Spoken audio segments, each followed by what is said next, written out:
Look at you working hard. Working hard. Bumbucklad.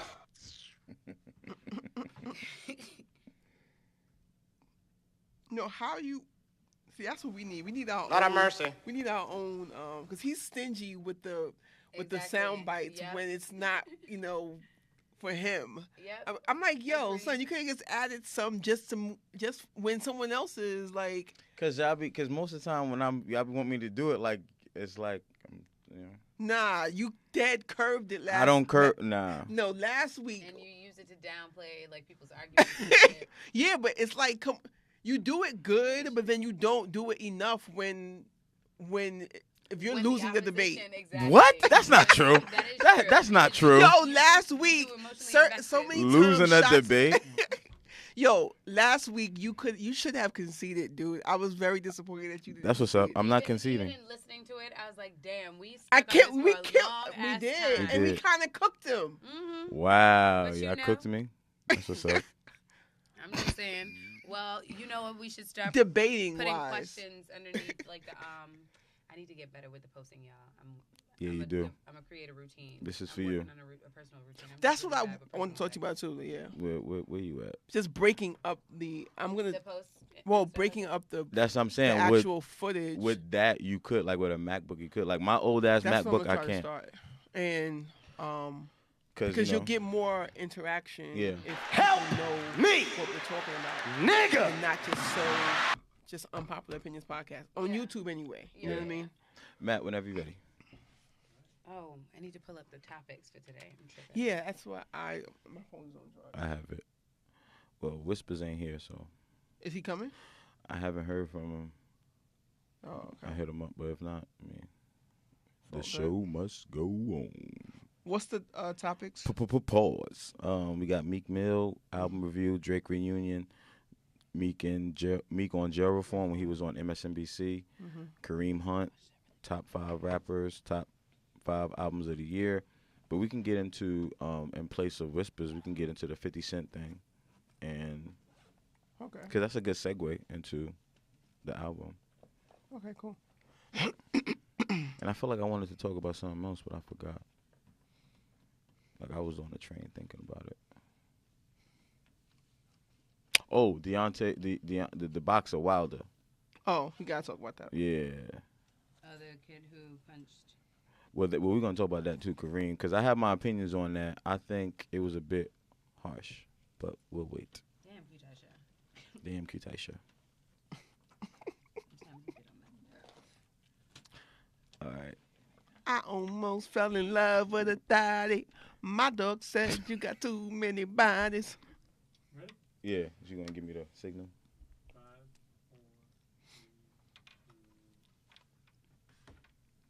Bumbucklad. Bumbucklad. That's a nice way to start the show. No, it's not. Bumba. Bumba clock. Yo. Before the show end, I gotta put y'all on to the Jamaican Elmo. No, Yo. That's the funniest shit. I probably have seen all of those before, though. Yo. The puppet show, and there's a series of like puppet shows. It's one dude. One dude. No, they're different characters. Oh, and then you seen Jamaican Dora? Oh Lord. Yo, Oh, no. but yo. I'm sure it's not that good. Yo, swiping, no swiping. Your daughter. No, I gotta put y'all on before the show's over. What up, guys? Episode up? 13. What up? Episode 13. So 13. I was just speaking the other day about like how there's just like a repeat back of like the intro.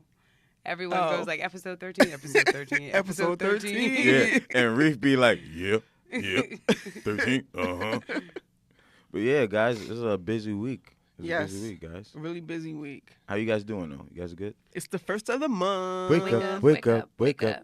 Well, it's actually, Well, technically, it's the second day of the Well, yeah. month. But who's counting? How you ladies doing? Groovy. not bad.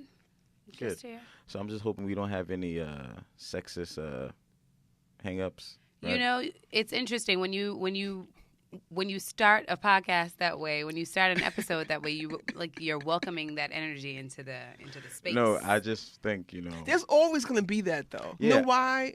Why? Because as we get into this first topic, and this is the main reason why I want to talk about it, is because I find that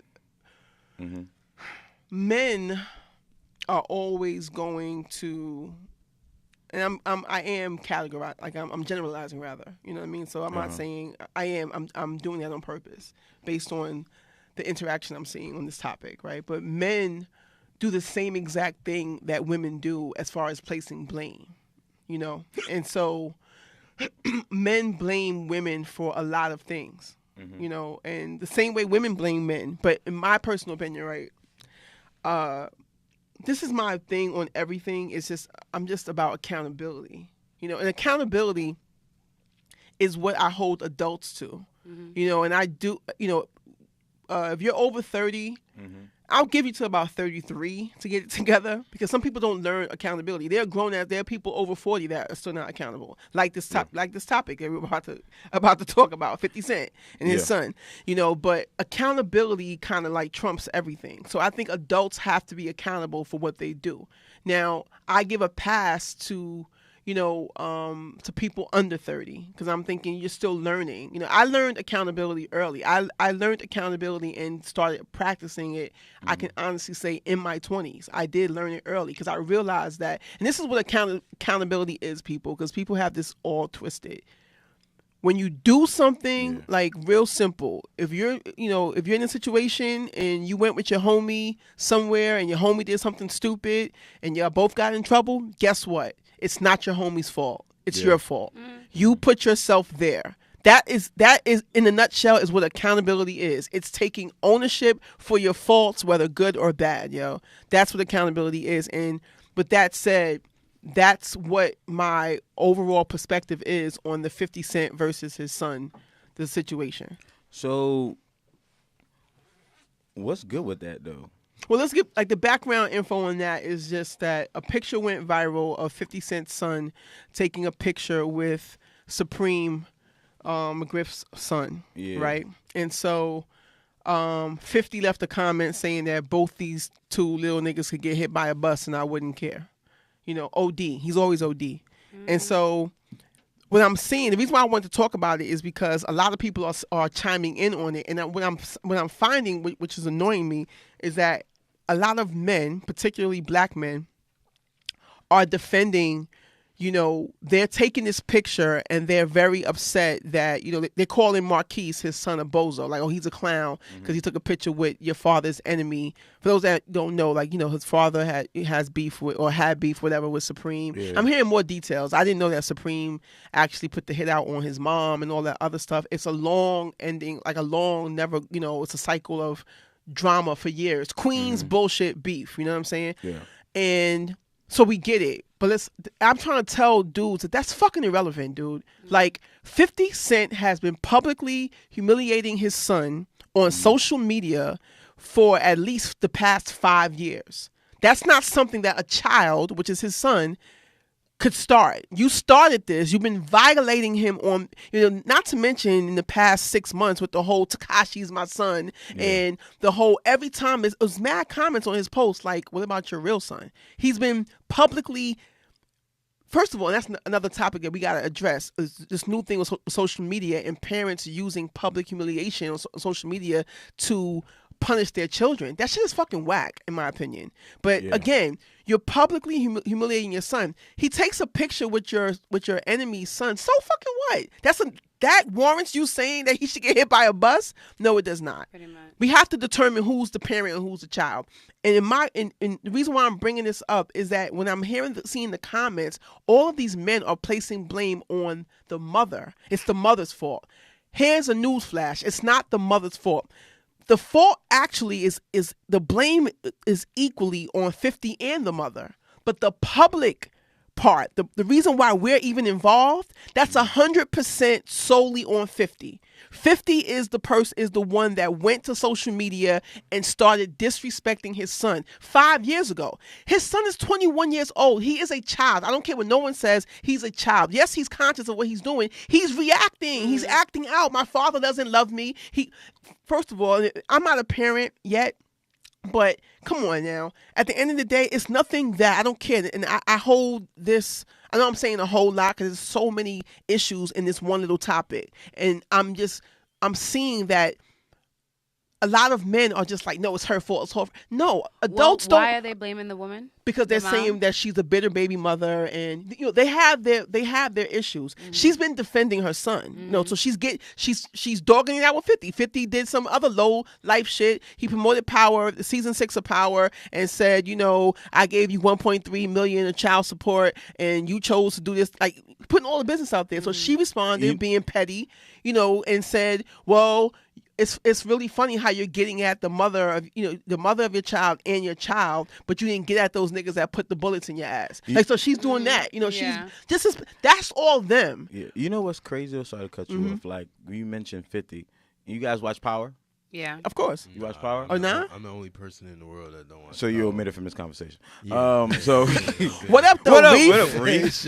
I mean, Carnegie Kid. A little bit late. Yeah, got some thorn though. Yo, I bought some Jim Beam. Ooh, damn, bro, you like. Bought some Jim no Beam. CBs You don't today. fuck with them no more. I They know. ain't send you the shirt. You They like, ain't send that nah. You still ain't get the shirt. He leveled bro? up. He leveled up. I leveled up. Nah, man. He's like, if I'm gonna get a shirt, He I'm gonna get go one with the from 2019 Jim Beam. right on the right way. Nah. I've been getting shit from China. It be taking mad long. Word. Too, I'm bro. still waiting on that Mad shit. fucking months, man. I'm dead ass. When I get the shirt, I'm wearing it for sure. Bro, Nah, you say but one. nah, but Did you snort? I did. Nah, but all right. So it's funny that you mentioned that with 50 and his son, because it's kind of symbolic. If you remember, I think the first or second season of Power, He killed his son. He killed his son. Oh shit! Word. So, I didn't like- even know that. But he felt like he was never he never was my real son. He never Yeah. acted like my real son. So I kind of felt like that's kind of The character symbolic. isn't too far. It's very symbolic. Yeah. And it's also symbolic of the relationship that Ghost has with his son. Exactly. But no, 50. Sorry. Everyone else is allowing you to do this. And I'm shouting out to all the real dudes that are actually, I'm not jacking none of y'all that are placing blame on his son. Mm-hmm. His son is 21 years old. 22, I think. 22. Damn, Whatever. I didn't think He- that. doesn't He's matter. acting He's out. still 22. young. He's young.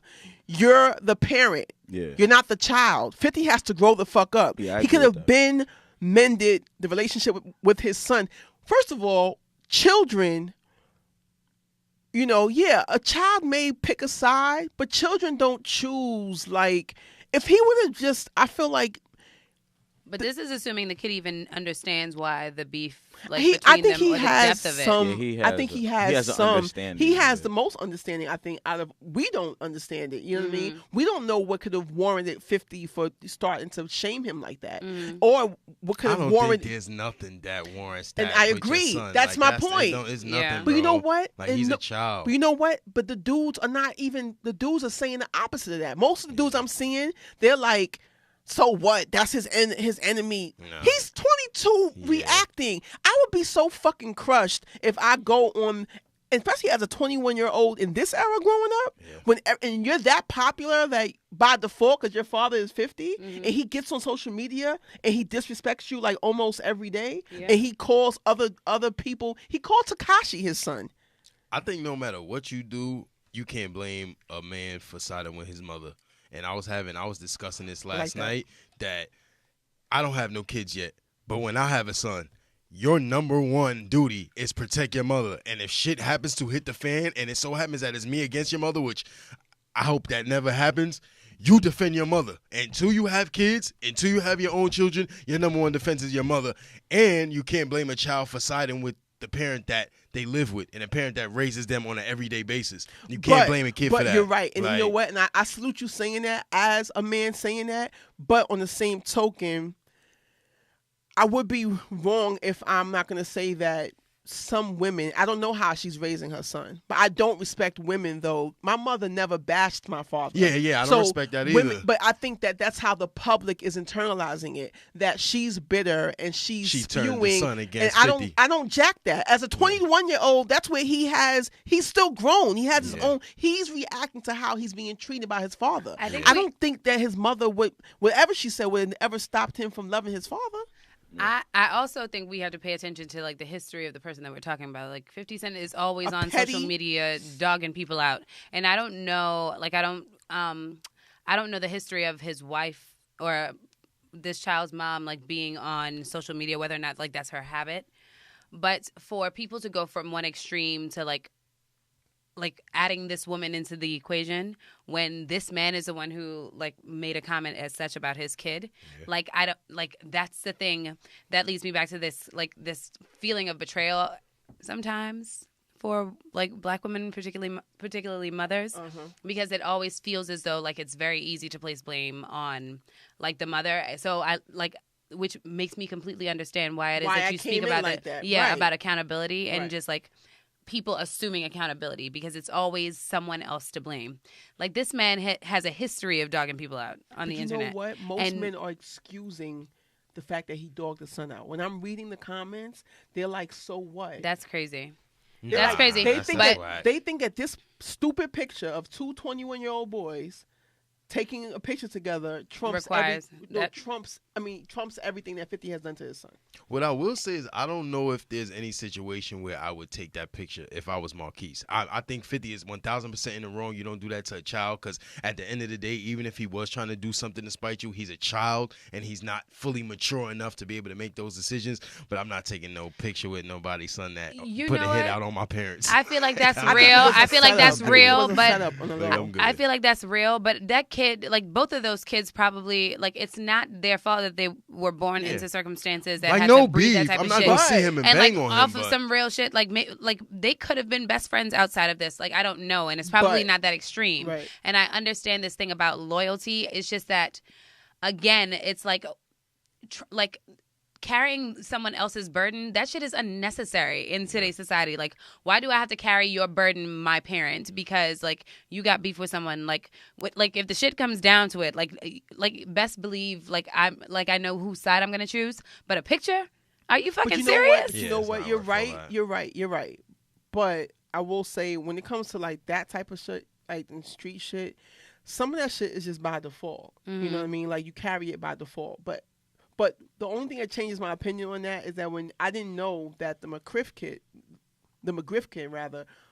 his caption is a little suspect. His caption says, "If you know, you know," and then he has like the crying, like a laughing crying emoji and the smack in the face emoji. So that's a little sus. And then he tags the dude who took the picture and he's like, blame him. He's the one who took the picture. So now you're joking about it. So now it made me feel like, okay, the apple don't fall too far from the tree with him either. Like you're a grind ball like your pops. I don't know. You know what I mean? Yeah. Like, was this a setup? Was this on purpose? We don't know. The real root of it is like, what was Marquise's intention? In my opinion, I think it was kind of not set up. I think he was just like, this is where I feel like Reef is right, where I don't think that he thought about it, to be honest. But I think he knew. Yeah. But he probably was like, fuck it. I think it was, and it probably was innocent on his part. It might have been somewhat, but it makes me think of another picture that went viral, and I can't think of the names right now. But I was happy to hear that particular son, something similar to, with KRS-One and Scott LaRock's son. And there's a picture that went viral. And Scott LaRock's son, he said, I think he made it known because his energy says, I don't fuck with this nigga like that. But he said went ahead and took the picture, but he made it be known, like, you didn't fuck with me like that. Like, you didn't fuck, like, my father got killed. You ran with the movement, and you never fucked with me. You know what I'm saying? I'm trying to remember if he even took the picture. But that's what I'm saying, where you're right. I think he was conscious, like, I'm not taking a picture with you. Yeah, it's good. I feel like no beef. I'm not banging on you, but Marquise, and there's been a couple of other incidents where, like, pictures have become the thing that, like, I don't know, that's supposed to, like, I don't know, that impacts the narrative, but I feel like that's all in the eyes of the receiver, right? And I feel like people put too much emphasis on stupid shit, like a picture. Like, that's a moment in time. Like, no, there's no context, but I feel like somebody needs to question that shit, right? Like, and that's like, it reminds me of the Facebook status relationship era. Right, and I feel like it probably still exists where it's such a big deal if a person, you know what I mean, like that type of stuff. Really, I don't get it. Adults really care about that. Like I've never done that one time. It's crazy. Like, Neither have I. Like, it doesn't. You know what? When someone changes their status, Facebook makes it a big deal. It's such an uproar. Like yeah, and everyone's like.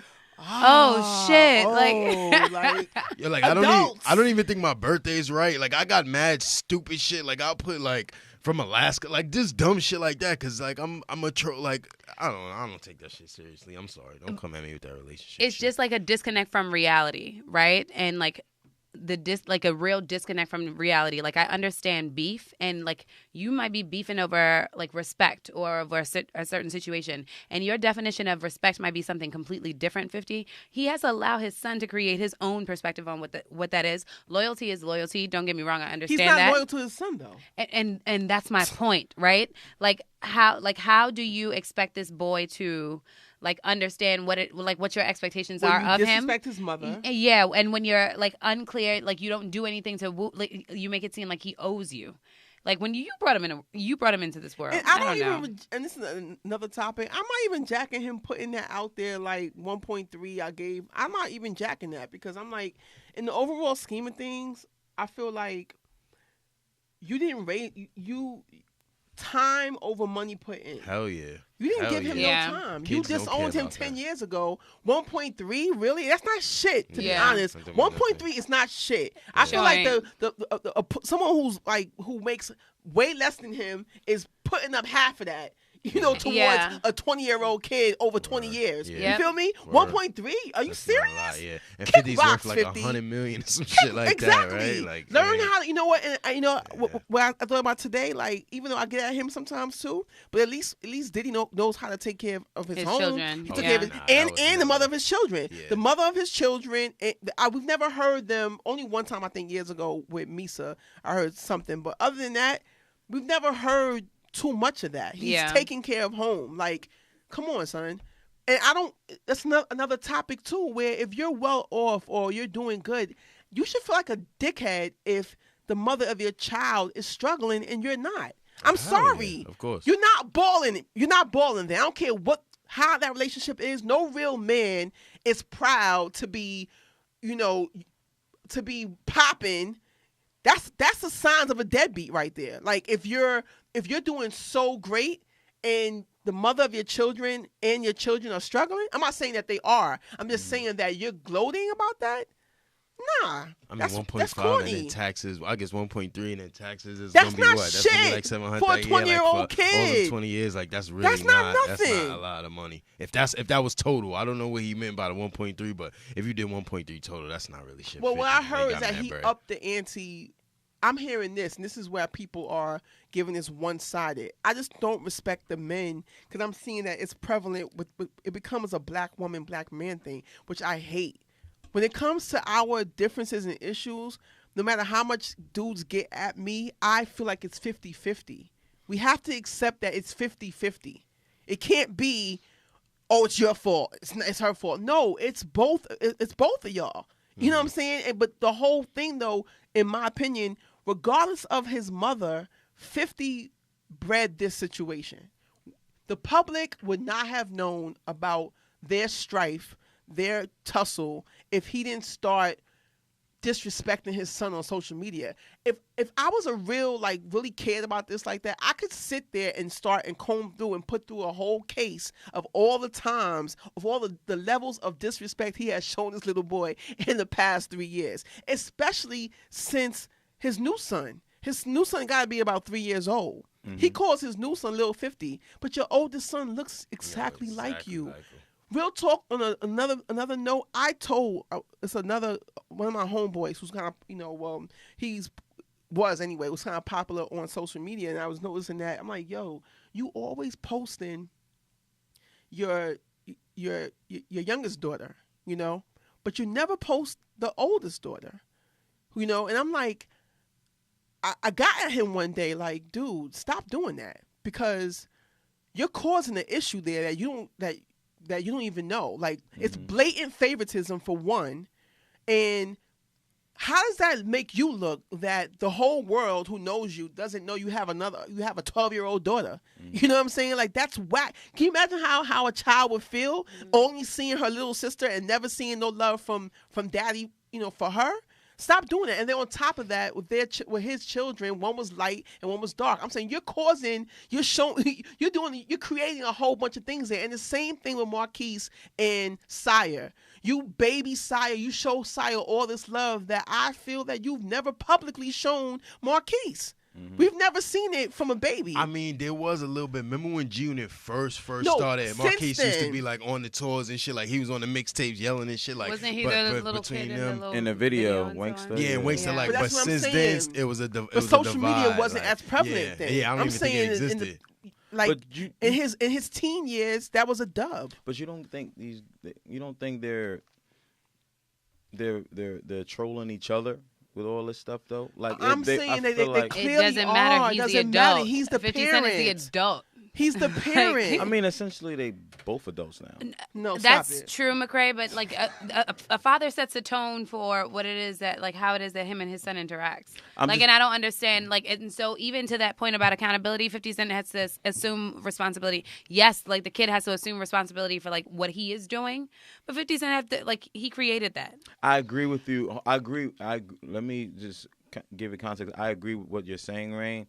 However, I do think the accountability goes on two of the adults here. No. The mom and 50. Oh, like, yeah. That's what I'm saying. The mom and 50. Because why is the mom brought into this? Because she's not innocent in all this as well. So explain to me exactly what it. I guess I don't know. She goes off fully. I mean, she's reacting the same way. Yeah, she's reacting the same way as 50. Not even in the sense of like trying to be like. No, she's defending her child though. I just feel like there's ways you can do that where you can be a bit more. How? I feel like instead of like, oh, you bum ass nigga, you're not even taking like all that extra stuff. Teach your sons, since you've been in his life the longest, been a constant. Teach him to take the high road. Is it her habit though to do this? Because if this is not the first time that he's responded, it is her habit to do this. They go back and forth. But what I'm saying is that this is what I'm trying to say. You can't keep punching somebody and expecting them to turn the other cheek all the time. At some point, you're going to get smacked back. That's just period, point blank. And I'm saying that Marquise, I don't even think that, in my opinion, I wasn't there. When I look at his face in the picture and the guy, I don't see what the world sees. And I don't know that was some malintent. I think that it was a bunch of queens, little boys that happened to be around each other at the time, and someone put that together. Someone said, y'all should take a pic. And he conceded. He didn't have to, though. He didn't have to. I'm just saying that, like she said, it's how we're taking the picture. We're perceiving it. We don't know what happened. But accountability cannot fully be placed on any child. No. Another thing accountability is on the parent. Another thing is, like, even in taking a look at this picture, like, we don't even know the context by which it was taken, That's right? what I'm saying. For all you know, like, what I see is this kid's arm around, like, 50 Cent's son, right? For all you know, somebody snuck up on him, put his arm around him, and snapped the photo really quickly. Like, no one knows. And I'm pretty sure that, he didn't post it. Right? So, like, and the question is, like, did his father even know what the context was before he reacted? Stuff like that. Mm-hmm. You know what I mean? So, like, again, we're reacting to a picture and no one a moment in time. Mm-hmm. And a moment in time is always defined by, like its environment. And we don't understand what the fuck the environment is. And people are reacting and sharing all this shit. Like, that's corny to me. I mean, with the media also, too, because we're in this realm where we don't know the full story. We just know what's being reported. I think this is the thing where we want 50 Cent to, like, a man like him who has, like, the power and the money that he has to, like, man up. Yeah, like, like go and educate yourself. Like, and, like, educate is the wrong word, but I feel like it's the most comprehensive word to say, like, go do fucking better. Like, I you got agree. money to go. I agree. Like, I agree. Like, go to a therapist so that they can help you communicate how you really feel, like, to your kid or something. But that's what like, I'm do saying. something different. If we go into the archives, he said worse shit than that to his son on social media. This is not the first time. You can Google stories. That shit is he ridiculous. has said he has violated this 21-year-old boy. I keep harping on that because you are the parent. I'm not putting full accountability on a 21-year-old. I'm just not. And either one of their social media accounts, like Supreme's son, I'm sure he might have a couple thousand followers or something like that. But 50 Cent's platform is millions. So as soon as he says some shit like that, that takes it to another level. The bloggers pick it. The blogs pick it up. Like, we wouldn't even known about this had 50 not made the comment on the picture. Exactly. Like, exactly. Been a thing. And that's where accountability lies. Yeah. Like, That's because you made what it I'm hot. talking about. Yeah, You chill made out, you bro. keep making it hot. You keep making it hot. You know what I'm saying? Like, no, I'm not placing. I just don't. But we my still main- support him. And we I still don't, watch man. when Kanan We do. Well, like I don't shot watch his that shit. and So. Kanan could have like died a harsher death for real, What you said? Like, I feel like his death could have been harsher. I'm just saying. Is he really dead though? Yeah, I he's heard dead. it was bullshit. I always he's like dead. to. I always all like these to people make. love him so much they want him to be alive. Nah, he's dead. I don't know. I heard it was some I always have bullshit. hypotheses about this shit because I be knowing when people gonna come back to life. I swear I do. I have a niche for Yeah. this. So you He's think dead. he's coming back? 'Cause I heard feel people like say that. it's possible. Man, If this it shit is on I feel like people.com. it's This possible. is ridiculous. If he's he's dead. If he comes back up, I'm not watching Power anymore. It could be a dream, or Nah.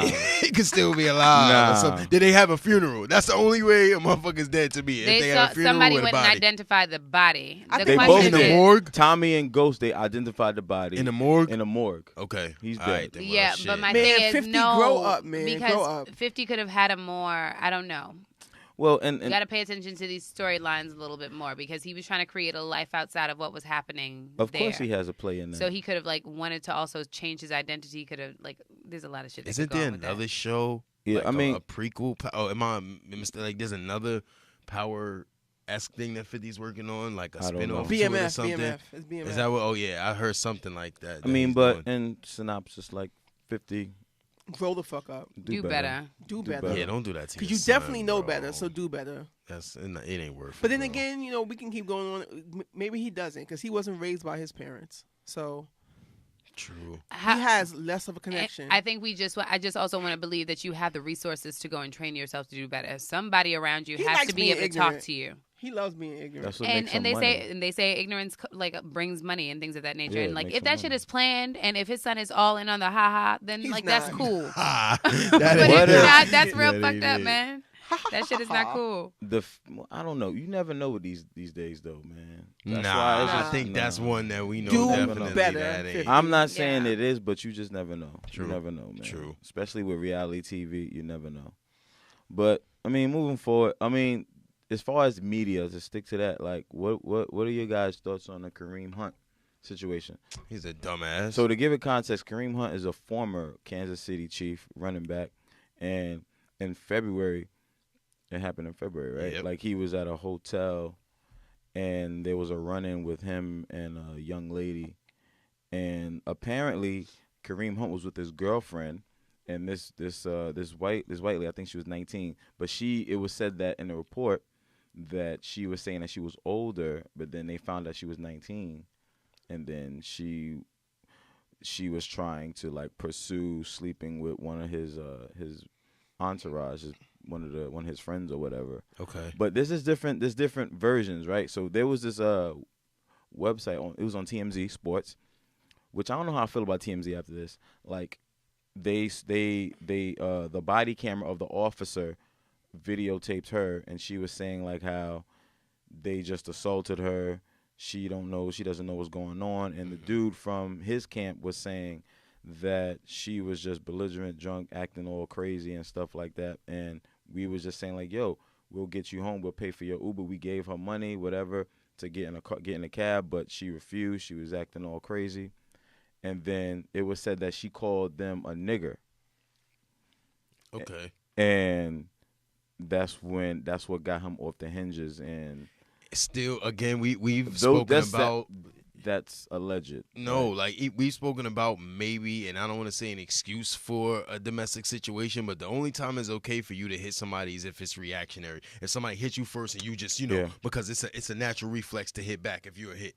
But the video that I saw, I don't know what the context was. Yeah, I seen the She's video. walking up to you. You have enough time. You gotta know regular rules don't apply to you, bro. You're fucking Kareem Hunt. I don't care if she called you 1,000 niggas, bro. Go the fuck in the hotel room. Let somebody else deal with that shit. You're living a different kind of life, bro. Knowing that you're in the NFL, knowing the situation, the microscope that's on the NFL now with domestic violence, you can't do this, bro. Like Kareem Hunt led the fucking league in rushing last year. I've been on this show saying, yo, the Chiefs are winning the Super Bowl this year. The Chiefs had a very good chance of winning the Super Bowl this year. I think they're the best team in the NFL. And you just might have fucked that up. Like, you might not ever get back into the league ever again because of this bullshit. Your family, your livelihood, your kids, your fucking grandkids, like, you fucked all of that up for some dumb shit, bro. Like, if I was in his camp, I would be ready to fucking strangle him. And he's pretty fucking strong. You see how he was throwing those fucking grown-ass men around like Kareem Hunt is an ox. But, bro, what the fuck, man? What are you doing, son? Like, we would almost have to fight. Like, bro, what are you doing, man? Like, I don't care if she called you a million niggas. Like, I don't care. Unless she was physically on you and you had to get her physically off, go in a room, tell one of your homeboys handle it, call security, something, bro. I don't even know why he came outside. Word. Based on the video, I feel like he had nothing really. He should have minded his fucking business. But again, we don't know because it wasn't no audio to it, so we don't. It wasn't. But I'm gonna be honest. Her account seemed like bullshit. I think she was extremely just drunk and flustered. And I don't think that whatever happened warranted him acting like that, regardless. And I feel like his girl being there and trying to calm him down. Also, the other dude that stepped in, mad people stepped in to calm him down. You wanted to be a hothead on a young girl? No, you're stupid. I don't know, though, that it warranted him being cut. I think he should have been suspended, maybe. Nah, the bad press that comes along with it, everybody. But why is it in just your coming locker out room, now, though? Because the video. And also the fact there that was he suspicions. lied. Yeah, there was suspicion. They sat him down. They asked him about it. He said, they said that he told them a different version, and then they seen the video, and it's like, you know how this is the social media age. This is like everybody on that team would have had reporters asking them, so what do you think about Kareem Hunt? Every fucking practice, every fucking game from here on out, they would have been asking him that. And that shit you can't risk this season where I think the Chiefs are the favorite to win the Super Bowl on this guy. That as wasn't good smart. as you are. Like, bro, we got to get somebody else to replace you. You win the Super Bowl, you know how much money your team gets? Like, damn near trillions of dollars, like the billions upon billions you get. We can't risk you for that. He's on his rookie deal, so he didn't even get paid yet.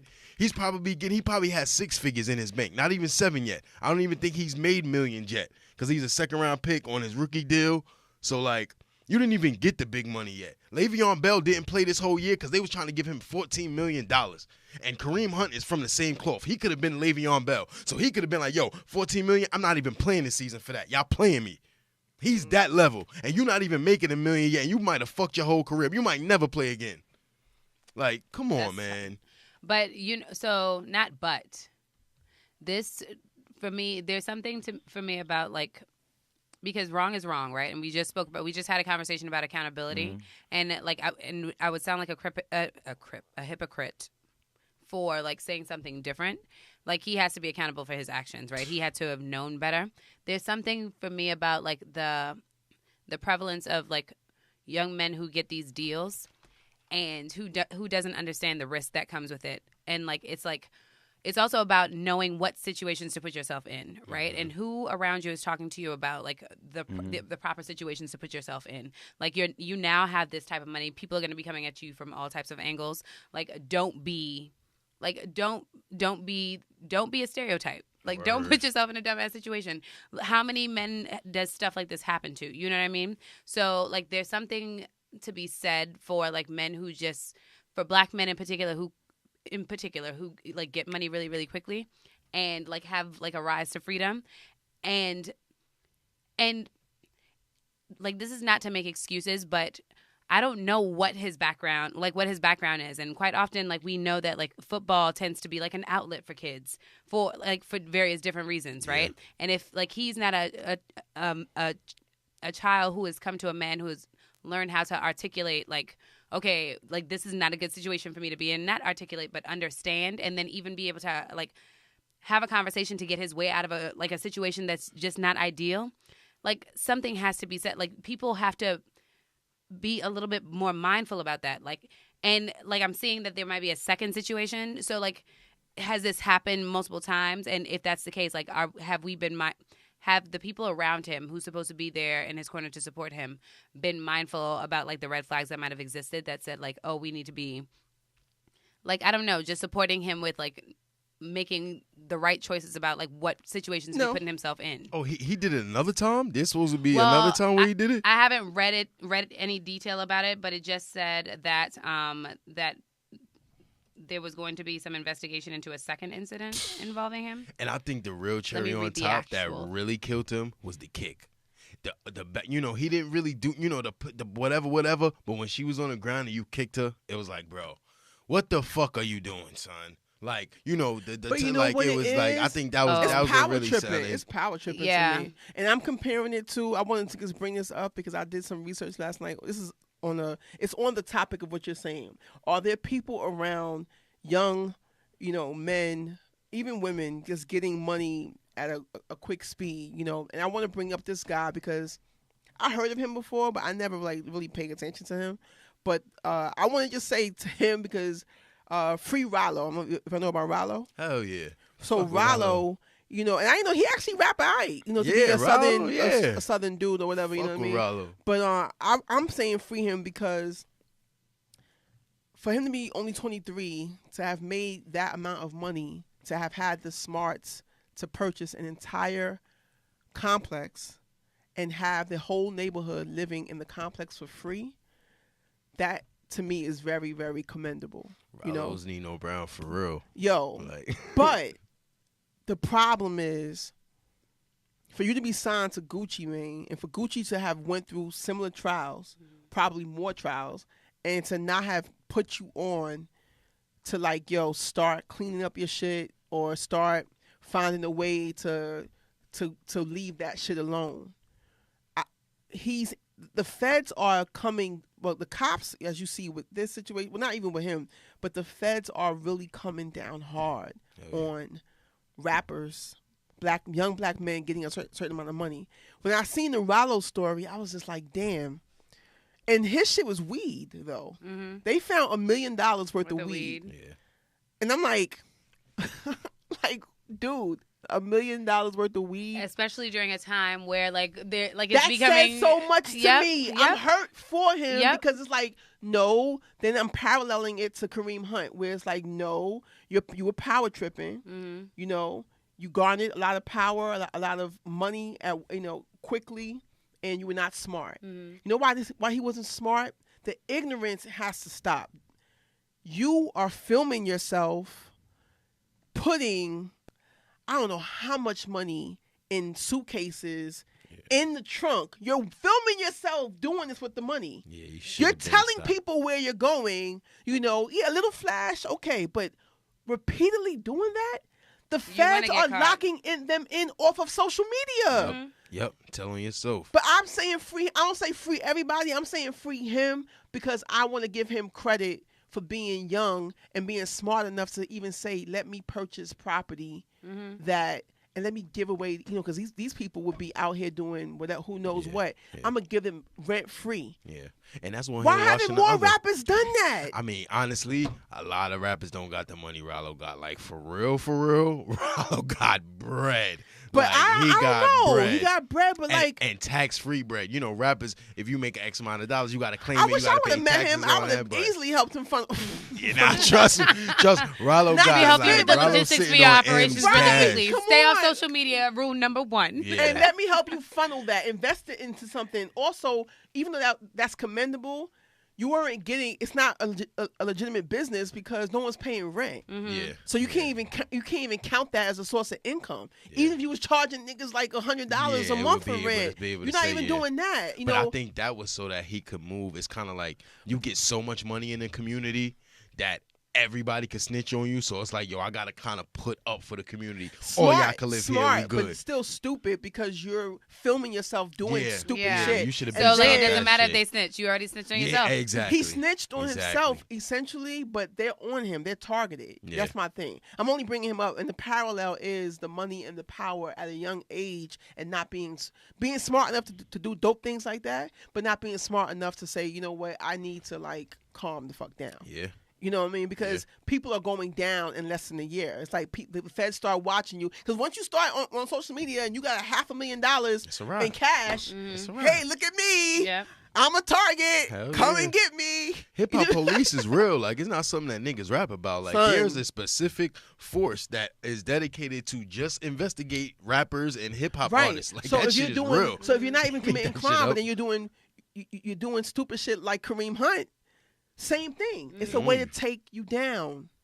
We gotta wisen up, and that's the only parallel I'm making. Like, where are the people around them, schooling them, saying, "Hey, dude, hey." I mean, well, for the most part, I know for a fact that NFL rookies, they go in every new breed of athletes that come into the league, either the NBA or NFL.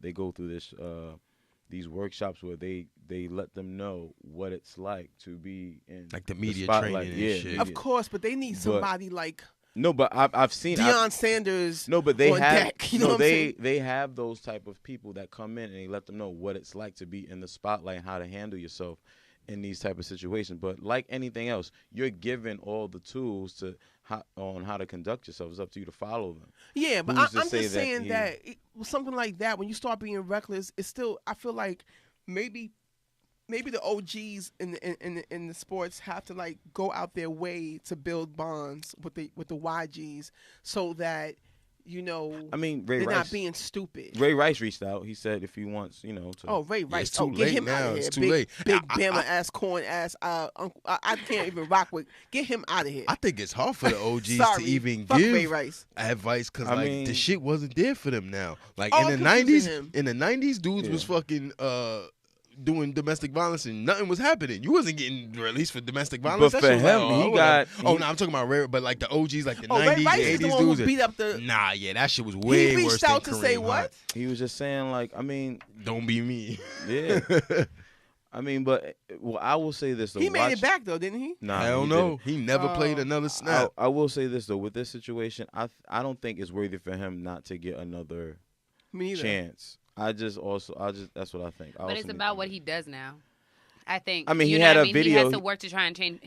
Somebody has to be step up behind his team and be like, "This is what PR. You need to do." Somebody has to. You need to you need to go reform yourself. You need to show people that you know that it was terrible what you did. You need to go work in service of women. You need to go apologize. Go become an advocate. Years. Well, he started now. You need to keep training. He did some type of NFL countdown thing where he talked about like he was embarrassed. He felt like he should have reacted a different way. I mean, things like that. I mean, it's a start. It's a start. I was just about to put a plug, be like, come hire me. I'll help you out. It was a start, but I do feel like I don't think it was warranted for him to get like cut. Bro. You know they can't keep like the media. I get it. Shitstorm is not worth it. And it's already the NFL. Players. Yeah, like it's the situation. Like there are people with regular jobs that if you get locked up, they'll fire you. Can I be real though? Yeah. Kind of fucked up. You happy? You glad the Patriots got a better chance to win now. Well, I know you. I know you, fucker. I know you. I ain't gonna front. Y'all still not beating Ferrari and Arrowhead, bro. Who? Ferrari, Pat Mahomes, man. No. We can beat them without the fuck you can't. Kareem Hunt. No, you can't. He kills us consistently. Bro, it really don't matter. It's scheme with them, man. We gonna win. The boy Spencer Ware is not as good, but it's an equal feeling. I'm telling you. Here's what I feel what you say. You cannot give me any advice. But keep it real. Who's the first person told you about Mahomes? What happened? I ain't tell you about Pat Mahomes like week 1 or 2. Like, son, watch this kid. But you hit me up like, yo, bro, he's for real. We not talking about Mahomes. We talking about Kareem Hunt. You true? He's a Patriot killer. He kills us. Oh yeah, he smoked. You talking about last year when he smoked y'all, but see, they ain't have Mahomes. That's a different team. This year he does well, but he did alright against y'all this year. But last year is when he smoked y'all. Like week 1, he had like 3 touchdowns. I'm not even gonna hold you. I just thought like, damn man, that's messed up. But then part of me was like, well, we have a better chance. I mean, yeah, I feel you. I'm still picking the Chiefs, man. But good luck with that. We'll see. All right. But I mean, I hope he gets back on his feet. I hope he gets another opportunity because I will never ever say will put that energy where somebody can't get a paycheck. I want him to get. I do. I'm just saying, keeping it real, like realistically, with the media, with the social media era that we live in. I'm not mad at organizations for not wanting to bring this guy on, because the black eye that's put on your organization when all of these women are going to be coming at you, women outside the stadium protesting, people sending all these shits and it's not one player is not worth it. You ain't fucking God, but like in football, it's more about team than individual talent. You know what I'm saying? So like if it was basketball and like let's say LeBron did this, LeBron getting back. That's a different story. But in football, nah, bro. You ain't worth it. One man is not worth the 53 on the roster. But TMZ violated with the title. What? Really, she was not brutalized. She wasn't. Yeah. I But can't that's stand their them. job. That like that's what Nah, they we do. gotta stop doing it. Everyone was saying that. Yeah, but that's not cool, man. Yeah, I was that's how they make expecting their him money. to. I thought he did a Ray Rice, Yeah, that was and then they had the brutalizing. audacity to compare it to Ray Rice. This is reminiscent of Ray Rice. No, it was not really. It wasn't at all. At all. Ray Rice went retarded in the elevator. Yeah, that was wild, and that was his wife. That And was it brutal. That was brutal. They're still together. This by was the way. like. Yep. It But was that's not their the job same, to man. sell tickets. It's like they gotta sell I think stories. if you're gonna do it, and then anyway, Like they have no accountability. They That's have not a none. reputable. I hate media right now, source. yo. Yeah, like it's not. There's no. Well, they are reputable actually because they break the stories, and people look at TMZ as valid. I'm not gonna front. If it I comes say from they them, don't have it's valid. integrity. Yeah, No, I'll say that. Yeah, They they have don't no have- integrity. they They don't have definitely are integrity. reputable because they come out with shit, but their integrity is like. I think TMZ is non-existent. anti-black men. I keep saying that, I and mean, they're that's the anti-hip hop media. as well. You think Of so? course, that's a media. Very yes, I do. I do. I- Look at the titles. I actually They- agree. They're anti-black men yeah. and they're anti-hip hop as well. Their titles actually only just begun changing over the years too. Like I feel Right, like it's if like you go this- back to like even go back 5 years ago, like there was no like social consciousness in the shit that they wrote at all. And I feel like it's only now or more recently you see like those two black faces, Raquel and Van, and those are the people who are supposed to And speak Van for is a TM. dub. I don't care how many of y'all Clickbait. stamp him. He's all the way a dub to me. Really? Yes, really. I'm not jacking him at all. I'm What not makes you giving say him no so? kudos or credit for him speaking on Kanye, and everyone's giving him kudos and credit for it. I'm not stamping it. I mean, I feel you. Nah, To segue from Kareem Hunt, let's do it. what's your thoughts on Deontay Wilder? I didn't even watch the fight. I must say. Well, I admit, heard it was but- boring. Really? I didn't watch the fight either, but I was told that it was a draw, and a lot of people were Consensus outraged. is that he lost, that- though. Well, obviously, it's actually the opposite. The consensus was that he won because he knocked him down twice. No, that's Wait. that's the consent. No, I'm saying based on the real consensus is he lost.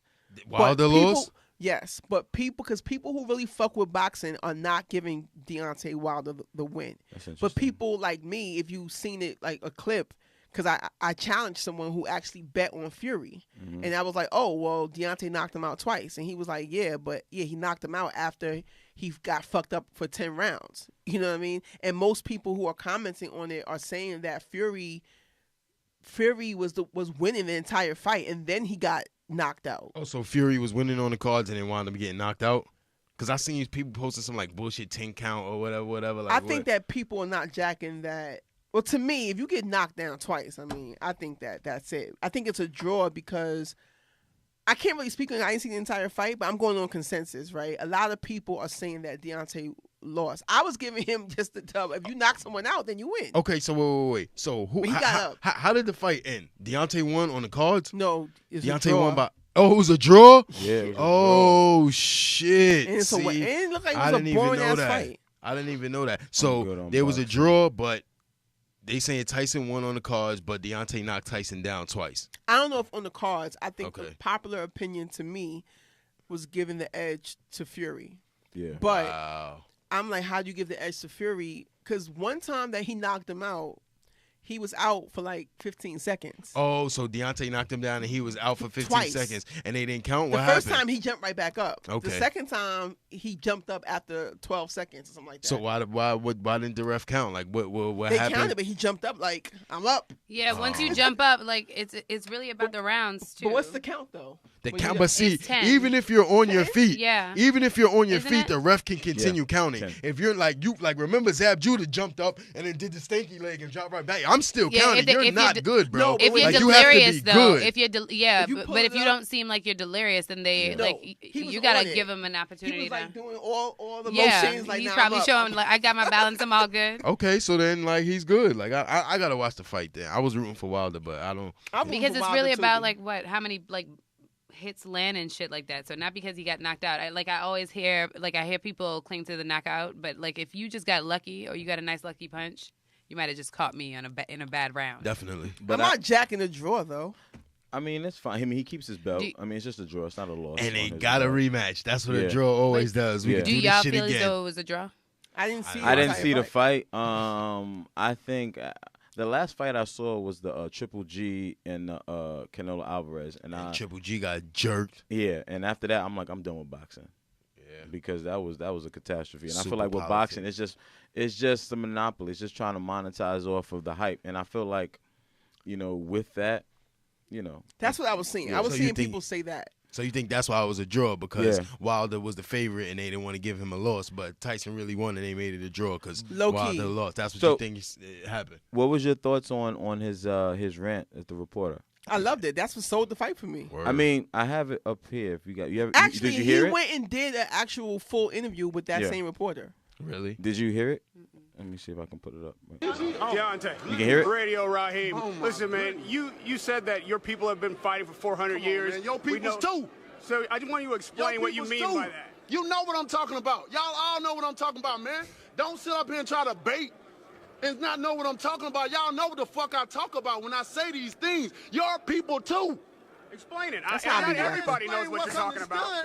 Radio Raheem. Your people too. I don't have to explain what's understood, man. Exactly. You know what I mean by that. You know what I said by that. I ain't got to go further. And if anybody don't understand that, then God be with them. Go look up the history. Yeah. Go look up the history. Peace out. Don't everybody believe in Google? Go Google that shit. See what I'm talking about. Do your You know what I'm Googles. talking about, man. You know what? I dare you to sit up there and say, explain. You know what I'm talking about, man. That was whack to me. He's fighting people. You know we've been fighting 400 and still fighting to this day. To this day. To this day. You just sit here and you don't know what I'm talking about? Man, I'm out of here, bro. I think it was dope. I'm out of here. Peace. But what I will say is I think all the antics made me think that maybe he wasn't as prepared as he should be. Because sometimes when a fighter tries to put on too much of that, you're trying to intimidate too much, that lets me know that you're not really on your game and you feel like you're trying to win the fight before the fight actually happens because you're not going to think, you don't think you're going to win. I've seen that. That happens in boxing a lot. It goes both ways, though, I feel that. like. But Maybe I feel like he was... I don't know. I think he was struck by Fury saying that his people have been fighting for 20 years. That's what prompted it. So the first part that went viral was the face-off. When he was like, you talking about your people fighting for 20 years. My people been fighting for 400 years. Yeah. You know what I mean?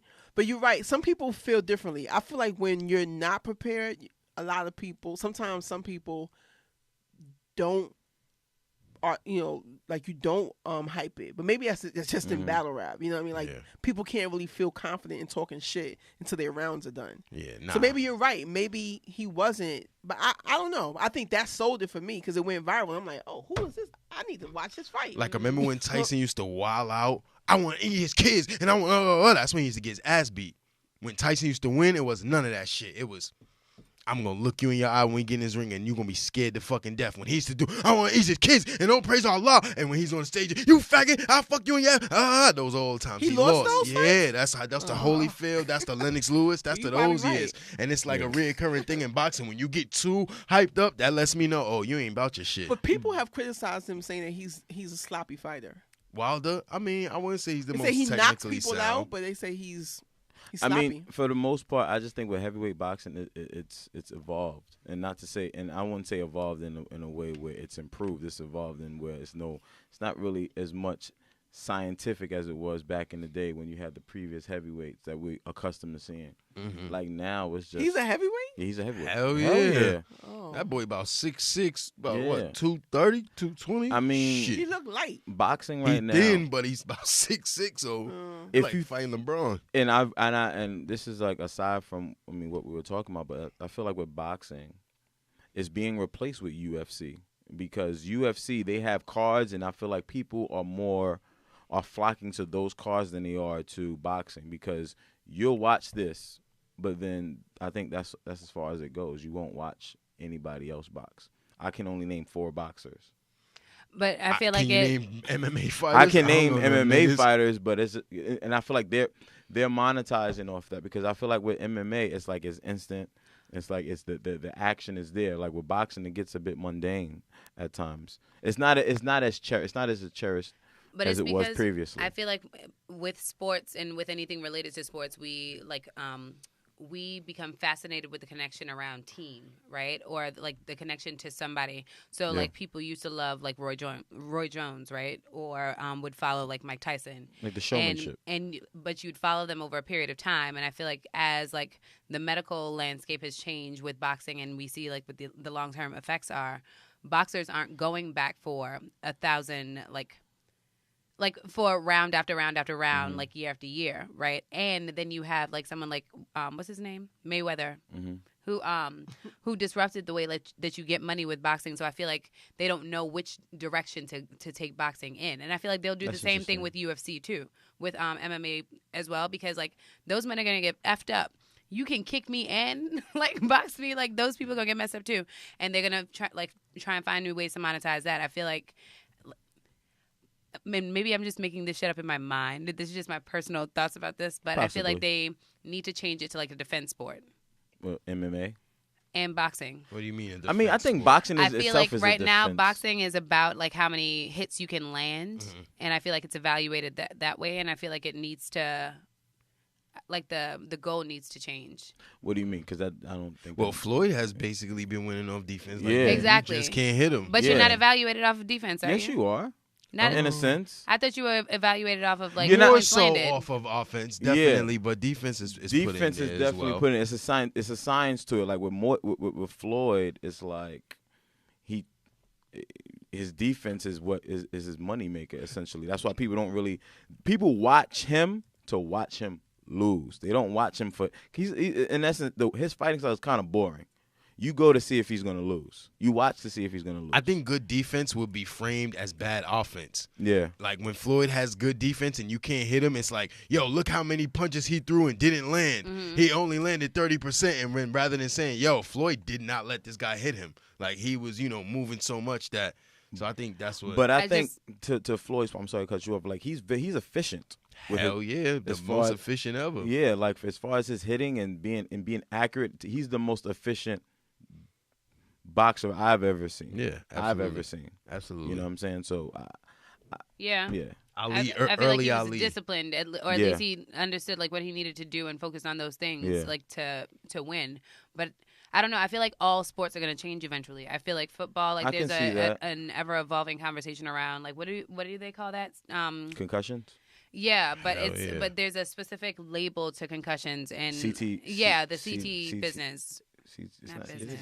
CTE. It's CTE. I don't mean to like. Let me find. No, it is. No, it is. It's absolutely CTE. But the thing is, too, I so even that will change, right? Yeah. Basketball, I feel like is the one that doesn't like is a sport. Basketball, golf. And like I can't remember all the sports that exist right now, y'all. Hockey? Nah, everything. No, because hockey people be fucking each other up in hockey. I can't get jiggy with that shit. They do. Nah, I love hockey. Yo, like don't they be don't they be like slamming each other? And nah, you can actually fight. Like if it gets to the point where both people want to fight, you can have a fight in hockey. For like and the for refs like will a let minute. you, getting in until somebody. But then again, you're on skates, so like it's not. They're not gonna let people on a basketball court fight where you can stand like somebody will die. You on skates, you still, it's not. You can throw a punch, but it's not a real. It's like you want to be stupid, go ahead and be stupid. Yeah, like so we'll dance around, but I don't know. But that's probably why like basketball is a successful sport, right? Because people aren't dying, quote unquote, like from basketball. I feel like the landscape of sports are going to change. I feel like soccer, football, aka soccer, whatever you want to call it, needs to be like adapted over here in order for like sports to be. I think the culture of soccer is so un-American that it's never gonna really pick up here. What about it is un-American? I'm gonna tell you this, like, cause I had to watch a lot of World Cup this year because at work it was on a lot, so I had to watch it, and just like little things where like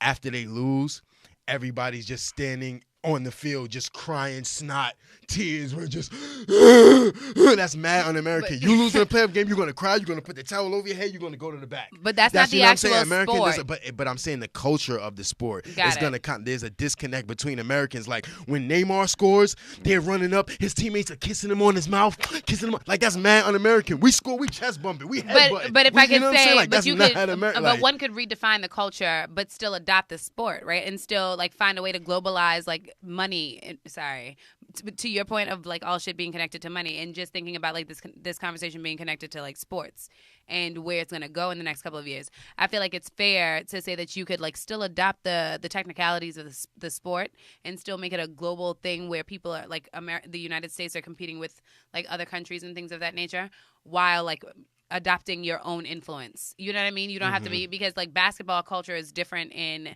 Asian countries and things of that nature. So I feel like even though in nature it might feel that way, just like when you think about like what safe sports there are and like the longevity in like sports business and shit like that, like I feel like it's probably on one of the safer sides. It might be like they might do some things that are questionable, but some of them might feel like slapping each other on the ass is questionable.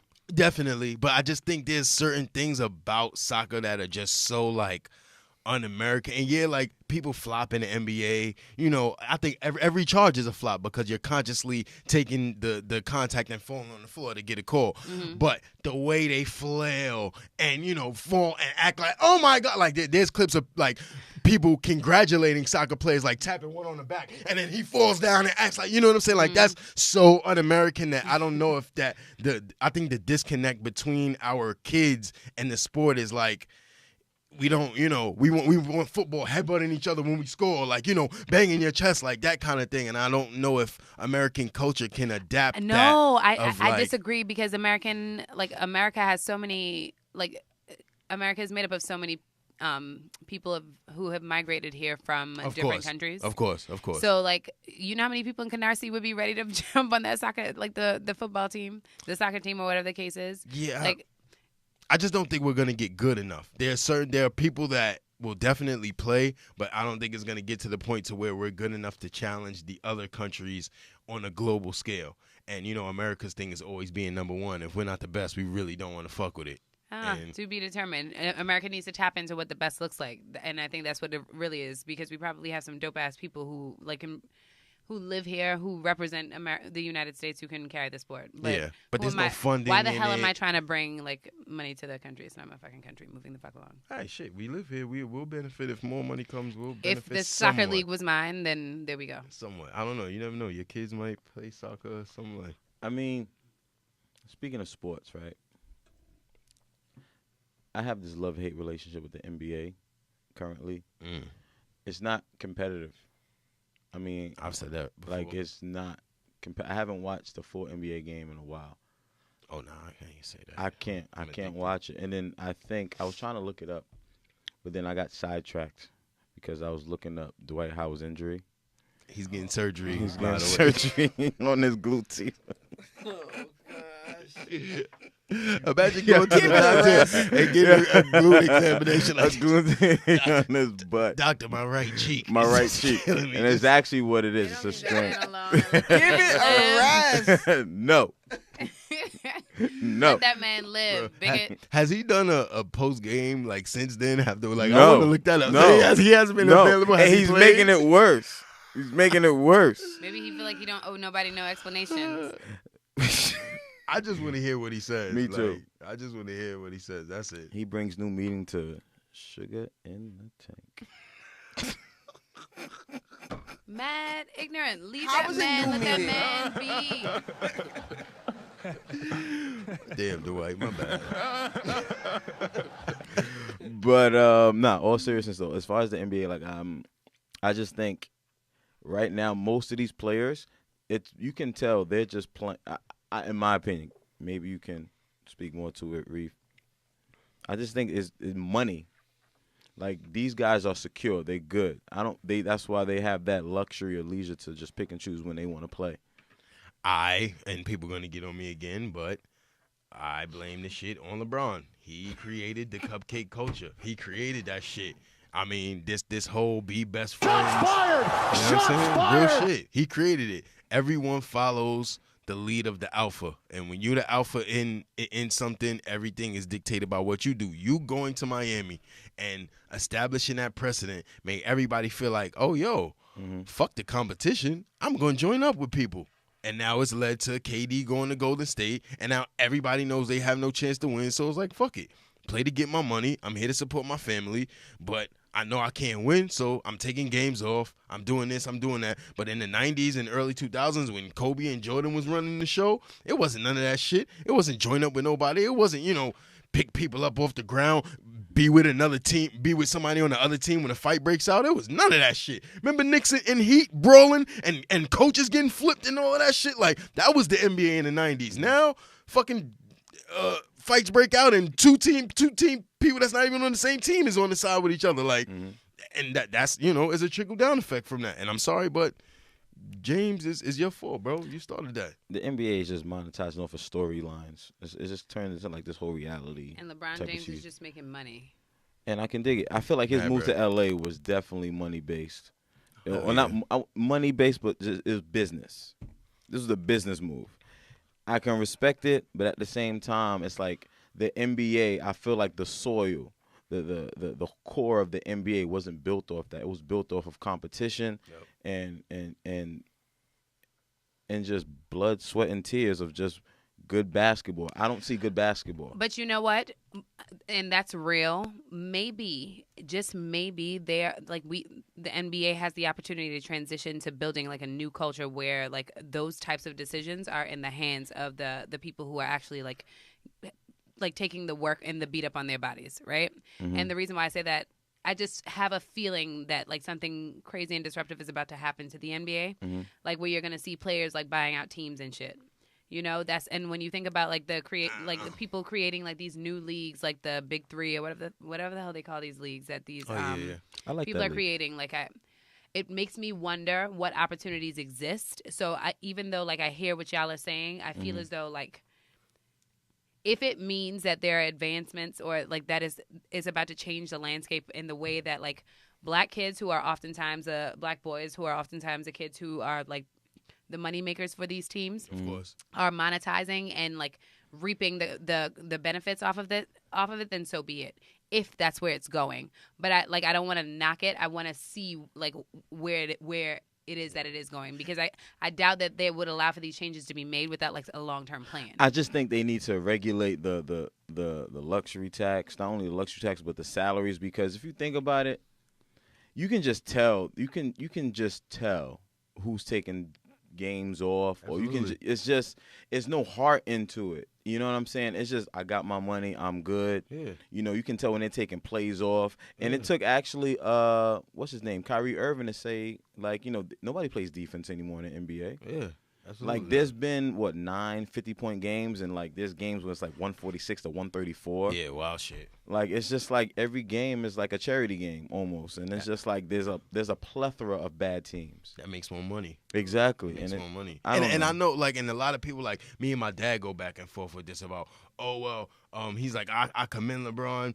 These teams will cut you, and you got to do what's in your best interest. But we're not saying that. Like, I think it's being misconstrued.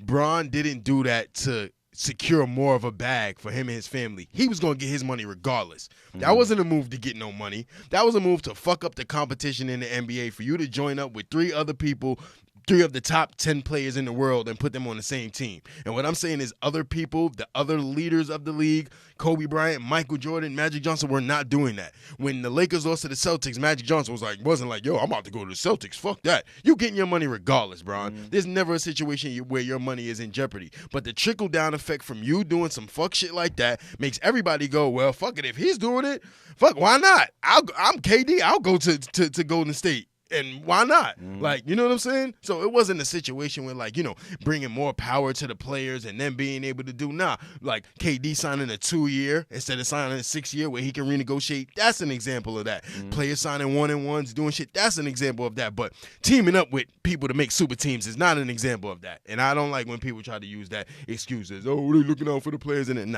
you try to create super teams and kill competition, bro. That's whack. Yeah. and I can't get jiggy with that shit. That's real. I'm all for like. That's real. However, I feel like we don't know yet. We don't know yet. I feel like you got to see where it goes. I feel like we have to revisit this in 3 more years. Yeah. I mean, eventually someone else will be the top dog, and then they'll set the precedent, and it'll trickle down. Funny you say 3 years, because in 3 years, pretty much LeBron's contract is done, and I think that's when he'll retire. So you're saying essentially revisit it when LeBron retires? Yeah. When his energy leaves out the league. Is there a player out there who could challenge his? I don't know. His stardom? Right now. I think, who's younger or it doesn't. Kevin Durant, you got. So why can't they step up and do the same thing? It's funny that we put a lot of we hold him accountable for making such a decision, but these men can make decisions too. But KD don't set the precedent now. Yeah. Somebody sets the the All-Star games when Kobe was the man. Remember that clip that they show of the best All-Star game ending ever when Marbury hits the threes and all? That's because when Kobe was in the league during the All-Star game, they played. It wasn't no laying on the floor like Curry laid on the floor so somebody could jump over him and dunk on the other team and all that. But it's a cake game now. In the 90s, that shit was a game. We playing, bro.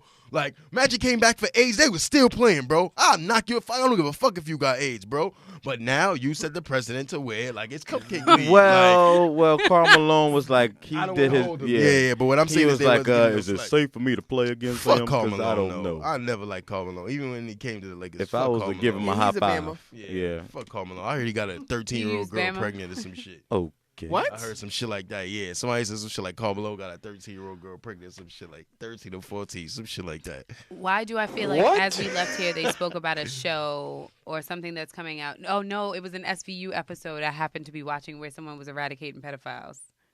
Yeah. Right when we left here, I feel like episode? the same. It was a criminal intent episode where someone was eradicating pedophiles. Because if you're saying it is a sexual orientation and it is a mental, handicap, quote unquote, I don't know the right word to use, then you kind of got to accept it because you're saying it's bigger than the person. Mm-hmm. I've been afflicted with this. I have this man, and you have to accept it, which is what I think the agenda they're pushing. Mm-hmm. It's not no fucking man. You're deciding to do that nasty shit. You need to be locked up. I'm not. We don't have to accept it. Mm-hmm. And that's what I think they're trying to do. Normalize. Say, I'm sick. I'm not. Yeah. You can't make fun of sick people. Yeah, let's not go back into that. Yeah. Word. Let's eradicate. Let's just not concede to that. You think you're funny? That wasn't funny. You heard what he said, Rain? You think he cute? Oh, now he's trying to distract by saying that. You know, actually not. Because he lost. You lost. I lost. Concede. I don't concede. I will never ever. No, we should put up a poll and ask the people who think. They're gonna say you lost. Word. You should. Just saying. Bomb that comment. So moving forward, Meek Mill. Lot of mercy.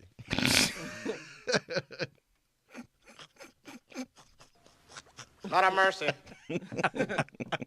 Y'all take so much pleasure out of that stupid shit. I don't get why neither. I do not get why. Why? Huh? Lot of mercy. That's Chappelle saying it too, right? Yeah. No, before the end of the show, I'm definitely putting y'all on to Jamaican Dora the Explorer. Putting y'all on to I'm not that. interested. Oh. And you're gonna and you heard Jamaican Elmo? Nah, you saw Jamaican Thundercats? They got Jamaican Thundercats. Oh my God, bro. What is this becoming? Jamaican Thundercats. They got Jamaican they got X-Mon, bro. X-Man, Wolverine, oh my God, Cyclops, I can't. Storm. It's raining. Thunder. Yo, hold on, son. He's done. Nah, I'm gonna send it to y'all. Nah, but Meek Mill's album. So before we get to the album itself, I would like to know Reef's take on Drake and Meek having a song together. I was saying that I could never do no shit like that. I'm way too it's nothing wrong with burying the hatchet because we both multimillionaires getting money off music, whatever. It ain't got to be no situation where it's on site. When I see you, we beefing, our crew's beefing, whatever. We could bury the hatchet, but we're never doing music together again, bro. Once we've crossed that line and you talk about shout to all my boss bitches, wife and niggas and this ain't what she meant when she told you to open up more. Nah, bro, we're never doing music together ever. And honestly, even if I was Drake, I wouldn't do the fucking song. Why? Because your intentions, when you tried to release that ghostwriting shit, you was trying to end my career. Just because the way the climate is now and people don't really give a fuck about ghostwriting, whatever, he was allowed to still exist. But had this been like 2000, 2002, and somebody would have came out, yo, you got ghostwriters with reference tracks, your career would have been done. So the fact that you had that intentions with me at any point in your life, I'm never fucking with you, especially when you need me to make your shit hotter. When I'm in a position of power and I don't really need to do this, fuck you, bro. Hell no. You just be holding grudges. Nah, it ain't. I think you just a person to hold grudges. Maybe. I keep it. Maybe it's petty, but fuck that. My album don't need that extra sales, bro. I'll take whatever the fuck I could get. So you gonna give up money over burying the hatchet? Yup. What if it was intentional? Like, what if it was an agreed upon beef? Oh, yeah. Let's do this because we know it's gonna bring us both traction and we both about to release albums. Okay, then yeah. If the beef was orchestrated by the label, then yeah, I could see that happening. But then again, it's like, yo, I really don't fuck with you anyway, because now everything you do is fake. But from his perspective, if the label organizes, all the time, yeah, and for all we know, that's what the hell it was. Yeah, mad beefs. I've said even on the show that there are mad beefs that have been orchestrated by the industry just to create, buzz. If that was the case, then okay. But I think that shit was real. Meek has gone off on Twitter on people before when he's gotten emotional. He's done it to Wale. He did it to Jalil Beats. He's gotten mad and tried to go off on people before, and I think that was one of the shits that happened again this time. Mm-hmm. So I wouldn't have did it. I mean, actually, that was my least favorite song on the album. Oh, wow. Oh, Like, interesting. The song was alright to me. I like it. Yeah. I'm good on that song. I'm good on it. I feel like, The wackest song is the one with Future. Yeah, Future it's a dub. Yeah. What do you guys think is the best song on the album? Oh, Of course, you would say that shit. I'm not jacking that. All right. Dare I say, I said this. I made a post about this, but Rain.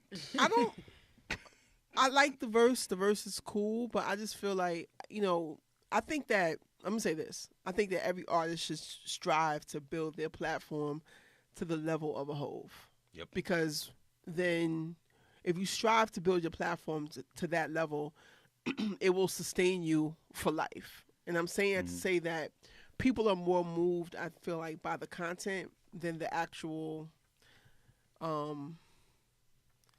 verse. Yeah. I don't feel like that verse is verse of the year. People are saying it's verse of the year? Hell yeah. Bumbleclad. They're saying it's verse of the year. And I'm like, off top, what verse you think is just better than that? Like, I really don't anything know. off I top? think we would have to I would really have to be on my hip hop nerd shit and really hone in. But off top, I can't think of nothing better. Like, not saying it is, but that's the thing. Off When you build top? your platform to that level, you can't think of anything better because it's really who the messenger is. yeah, it's Hove. It's Hove. So salute him, but real talk, playing it one time, and this has to be, I want to just keep pushing this. I do the same thing with battle rap. The first watch, the same thing as first listen.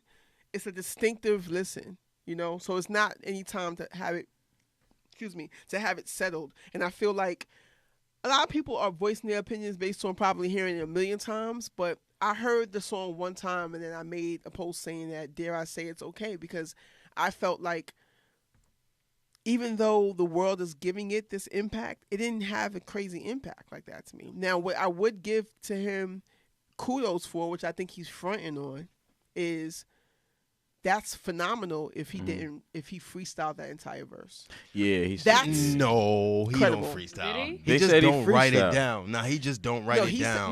But in the In rhyme, the verse, he rhyme. said this He said off the improv, top. off the top. But I don't believe none of that. I mean, off the top. No, because I feel like it depends on what you define as can freestyle. tell. Because No. if you don't write that shit but there's a repeat method to me going and I need to take a break to add on a couple more bars, then I freestyle that shit. He Right, never right, wrote. He right, hasn't right. written anything. So he though. freestyled that Like, shit. but then all his albums he freestyled. No. Like, But see, but that's what I'm glad you said that, because that's what came up, and this is something that people have to understand. Which someone did school me to something, because I've never seen anyone, I've never witnessed people freestyle and punch in like how you just said. So I want people to understand the difference though. Off the top freestyle is two things, right? So a freestyle is off the top. That's the original definition. But a freestyle is also any verse that, like how you do your Monday Night mixtapes. That's a freestyle, you know. However, yeah, I'm gonna give him kudos. You be freestyling those? My bad. Well, no, it became a freestyle changed its definition. It's over about the years. Context, right? Like, yeah. So I even heard Dougie Fresh say this too, and this is what confirmed it for me. Like, okay, yeah, a freestyle is a verse that maybe people haven't heard that you decided to spit. It's a freestyle. Like you took a beat and you decided to make a verse to it. It's not going on a song. That's what in the mixtape era, freestyles had a new meaning. Like a song with no hook, like just rapping on the beat. It's a random rhyme that's a freestyle. Cool. But now I'm saying that I would give him credit. Well, not credit. I would make it a phenomenal verse. That's phenomenal if you actually spit that entire verse off the top of the head. Like if you actually did that, then yeah, that's very talented. I don't think he did that. But I don't think so. What I do think though, I think is not even that. I think that he did freestyle the end of the rhyme. And I think that's why. Oh, that part. That part. Okay. So it kind of gave credence to the entire rhyme being like phenomenal because he was offbeat too. I don't know. One part, and this is this is where I'm being critical, right? The reason why I didn't give it the credit like everyone else is because it didn't impact me like that. When I heard him, I love the content. I think I love that it's. I think what it is that the content is new and it's evolved, right? From a man who is in his 40s, it's current, and he's speaking about shit that like it's enlightening, right? And it's great, and it's him, and yeah, and like people like don't take away from like the fact that his history is coming with him, his credibility is following him behind that verse, and I think that's why it holds so much credence. Right. Which is why, and I feel like people are yearning for it, which is why people love it. Which is why, like, if Nas were to drop like another project right now, people would be all over it too, because I feel like people are excited to hear. Right, it's refreshing. Yep. This is what I always stress. I always stress this with rappers, yo. Like, I don't care how old you are, spitting rhymes, educational, but you have to be fresh. Hove has never ever been not fresh to me. He's always fresh. He's the one of the oldest in the game, but it's fresh. You know what I mean? A lot of old rappers try to come in, and I don't care what none of y'all say. Y'all sound whack because you're not fresh. Hip hop is fresh. It's fresh. Fresh is meaning modern. Fresh meaning life. Yep. It doesn't matter. Relatable, like currently. Relatable, but I'm talking about more so the way he spit it. He's literally just talking, which I think is dope.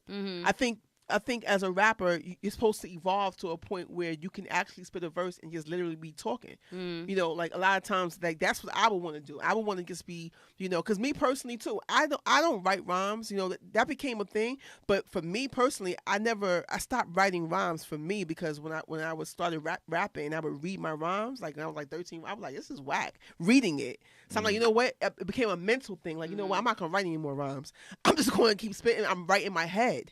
Now, I want to make a clarification though. Writing in your head is not off the top. No, it's not. But it's still talent. It's still talent in that. It's not. It's not. It's a degree of talent that I don't understand. So for me, that's why I'm like, it's freestyle. But you know what? It's still a lot of talent. You're right. It's still talent in it though, because most rappers, though they say that they do that, they don't. And I'm saying it's talent to actually write an entire rhyme in your head and go in the booth. I've done it a million times, and that is dope. But I know also rappers have techniques, and so a technique would be, let me freestyle this end part and just, because technically I didn't write it anyway, let me just say that it's off the top. Come on, Hove. Yeah. Like, you Hove and all that, but nah. Like, like he's still an exceptional rapper, and I love that because I feel like he's showing the world this is how it's supposed to be done. You're supposed to be able to rap forever. No one's supposed to be able to put you in a box and say you can't do shit because you're a certain age. Yeah. The world likes to like write people off after a certain age. And I like that he's still one of the best. But I don't think it's verse of the year. I feel you. I think it's like Kobe getting 45 or something. Yep. Like, it's 45. You'd be like, yo, shit is crazy. But Kobe's gotten 45 100 times, so it's not that, but still. Now I'm trying to think. Can you guys think of a verse? I was about to say, like, can you think of a verse that's comparable or at least competitive I think to that? That should be homework. So. That should be homework. I know, I agree. For next why week. Why did I just verse do of this 2018? No. Well, the one that comes in my head right now. Shit that means I agree at school. Yeah, it's the agree joint. It's I do that silent sometimes. signals and shit. The one that comes in my head is the Pusha T verse on Poison on Cold Blooded. That's the one that comes out automatically. I would not be mad at Pusha T. May have one of the best verses for 2018. I think that we really, though, the last week of this month, yeah, like, and I'm gonna make sure that I actually take the time to, like, put that out, like, chop up the video. Yeah. We need to make that a thing. What? Put that out there. Like, we need to do the best of the year. I'm saying it on air, it doesn't matter, but we need to really, we need to fine tune. We need to do the work. So the work would be to actually listen to, be all fine. Like maybe in the next couple of weeks, find the top 10 verses or 5 verses, and then declare verse of the year. Agreed. Verse of the year. Verse of the year. So did y'all do y'all homework this past week about top 5 albums? Of top this 5 year? Albums this year so far? No, I can do consensus. I didn't do my homework on that. Consensus automatically, you cannot speak about top albums if you don't mention Nipsey Hussle. Somebody on this table doesn't think. Somebody like Lil Wayne doesn't have one of the best albums of this year. You don't. It's you? Me? Yeah. Son. I was like, it ain't me. It ain't me. Honestly, and no disrespect, I'm a rapper myself. I don't people say, oh, Wayne is way better than you. All right, whatever. I'm just, I keep it real. People can judge music. I don't, you don't have to like the shit, whatever. But I didn't think that shit was incredible. And coming from somebody that is incredible, I've used the metaphor multiple times. If Bron averages 18 points in a season, that's a bump season. And you, Wayne, being a top tier all time person, giving me that, I was like I wasn't, that was 19 points a game, bro. And like you're supposed to average 30. So like I'm not really. I think it was a beyond solid body of work. Yeah. I think it's more like a 3.5, 4. I think it can be on the list for top albums. Yeah, it's not the number one album of the year, but it's in the top 5 or top 10. So on a 5, if it's a 3 on a scale from 1 to 5, it's a 3.5. So on a scale of 10, that's a 7. So for Wayne to drop a 7 album, to me is like a little subpar. But you a great album. Is out of 5. Out of 5. So on a scale from 1 to 10, that would be a 7. He's doing double it. 3.5 and 3.5 is 7. Yes, that's equivalent to a 7. No, 3.5 is a 7. It's more like an 8. No, a 4 would be an 8. It is 70%. That's a 70%. 3.5 is a 7. But she said 3.54, so it's technically 3.75. I'm gonna give it an 8. What? Bro, what are you talking about? Nah, he's right, but no, I don't look at it as a 7. I think it's over a 7. I mean, comparison to Meek's album, right? I think a lot of people were saying that this is like his best work. I don't agree with that. Do you agree with that? Do you guys agree with that? I think it's a fire album, Meek album. Meek Mill's album. It's comparable. I feel like it's a Meek album. It's a Meek Mill's album, adding the social awareness. I don't think anyone's intention is to make a dope album anymore. I don't think the attention span collectively of the culture can even take dope albums anymore. So it's I agree and I disagree with that. I gotta release 18 songs so that I could get mad streams and I could have mad different songs on the shit. But like, I don't think that we don't listen to albums for 6 months no more. You know what? I'm glad you said that because honestly, people love Meek so much, in my opinion, because especially no one brought up, especially who? Especially people now. Oh yeah. No one brought up the fact that his album was 19 songs, but everyone hated that Drake's album was how much ever double disc. I said everyone hated that Wayne's album was more than 19. Actually, I think Wayne's album is 20 something. Because you trying to get mad songs on the digital shit. Like they're celebrating. More streams. No, not even for that. But I'm saying they're celebrating the fact that Meek had 19 joints.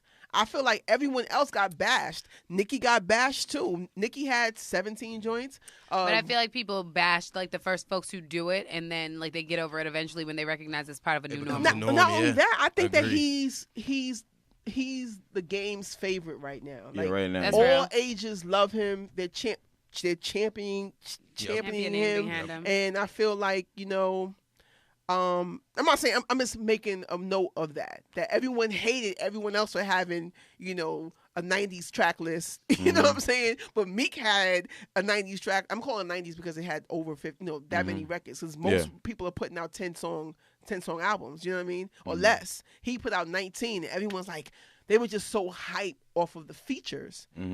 And he played into that. He did, and I think as he should. I think he deserves it. You know what I mean? I fucks with Meek hard body. Yeah. And I know we're gonna get into that later, but I loved him on CNN. I think he was well spoken. Yeah. You know, very articulate. I think he told his story. I think that he earned and garnered the respect of white America being on CNN, you know, because it was very truthful what he was saying. When you watch the whole thing, it loses a little bit of it. But when you see the clips that he posted, which I also reposted, I feel like he answered the question, which most people don't do. Because at the end, like, he broke the whole thing down. And I loved the interviewer. The comment, I can't think of his name, but I loved how he just let him talk at that point. Yeah. And I loved how he said. It was a very supportive interview. It was very supportive, and I commend him for that. Stuff like that I noticed, you know what I'm saying? And I just feel like that was dope. If I could name, this is just a small plug, I feel like that would not have been possible without our former presidential administration. I'm just going to say, like, just Why? like the role that CNN, who CNN is now, well, I feel like CNN definitely became very like left wing under the Obama administration. I didn't pay attention to their history too much before that. Okay. But I know they wavered, right? And I feel like, particularly like with this new administration, like with the former administration, there was just a different type of collaboration, in my opinion. And I feel like this wouldn't have been happening before. Now, do I feel like this is an informed opinion? Not necessarily, but I'm just saying that, like, when I think back at the way that different, like, other interviews have gone in the past with rappers and how, like, well, I guess the landscape has also changed. So if somebody tried to come at him, like, in some kind of crazy way about his past, then, like, they would have been called out. But, like, it's just acknowledging, like, progress in having a platform to have a dialogue. When Cameron was there, the intent wasn't to have a dialogue, right? When you think back at just interviews that have caught a lot of traction, I don't give a shit what you look like. I'm just saying, like, or that look that you're giving me, because you might be questioning it, but like, what's true is true. Cam could have.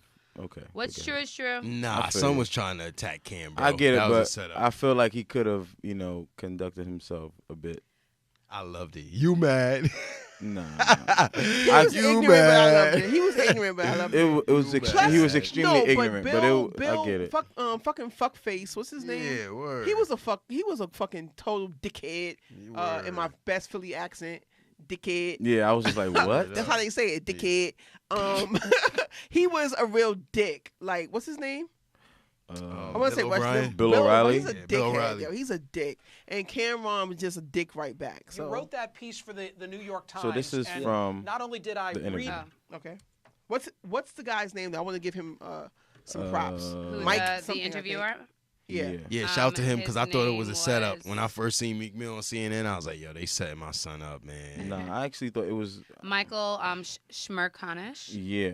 Shout out to him. I thought he conducted the interview very well, and I liked how he presented the devil's advocate, you know, by, you know, saying, well, people are saying that you don't deserve to be the face of reform. Yeah. And I liked how Meek, that was the gut of the interview, when Meek answered why he answered, not that why he should be the face, but just why I don't see how I cannot be the face when these three things happened to me, you know, and it was dope. You wrote that piece for the New York Times, and not only did I read.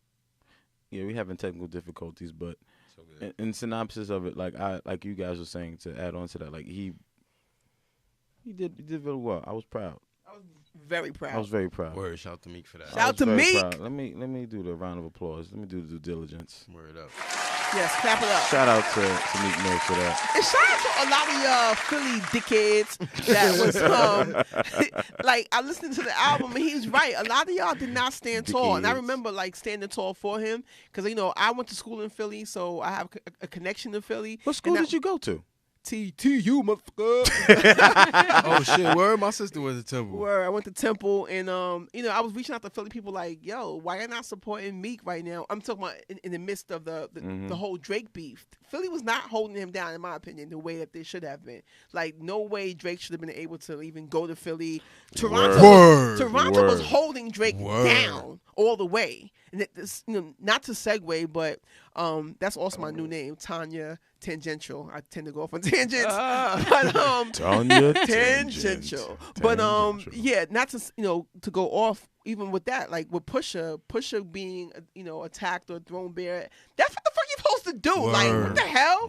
They love him out there. I don't know why Pusha tried to put it on Drake, but no, the city fucks with the people that, you know what I'm saying? You fuck with the person that's holding you down, put you on the map. And I'm like, Philly and Meek addressed it on the album. He said, like, yo, I did this, that, and the third for the city, or for certain people, and niggas ain't really hold me down when I was beefing. They people didn't. Fair weather fans, man. Like, exactly. Everybody fucking with Drake Philly, because Drake was the dude. The city of brotherly love. Nobody, man. The person that's on top is always people always gonna fuck with the person that's on top, man. Ain't nothing Right. brotherly about But that was whack. You know what I mean? But Mad I'm just kind of like going with the album of him addressing it, and I'm just glad that he's where he's at now. I'm hoping. I don't know that his case is closed though.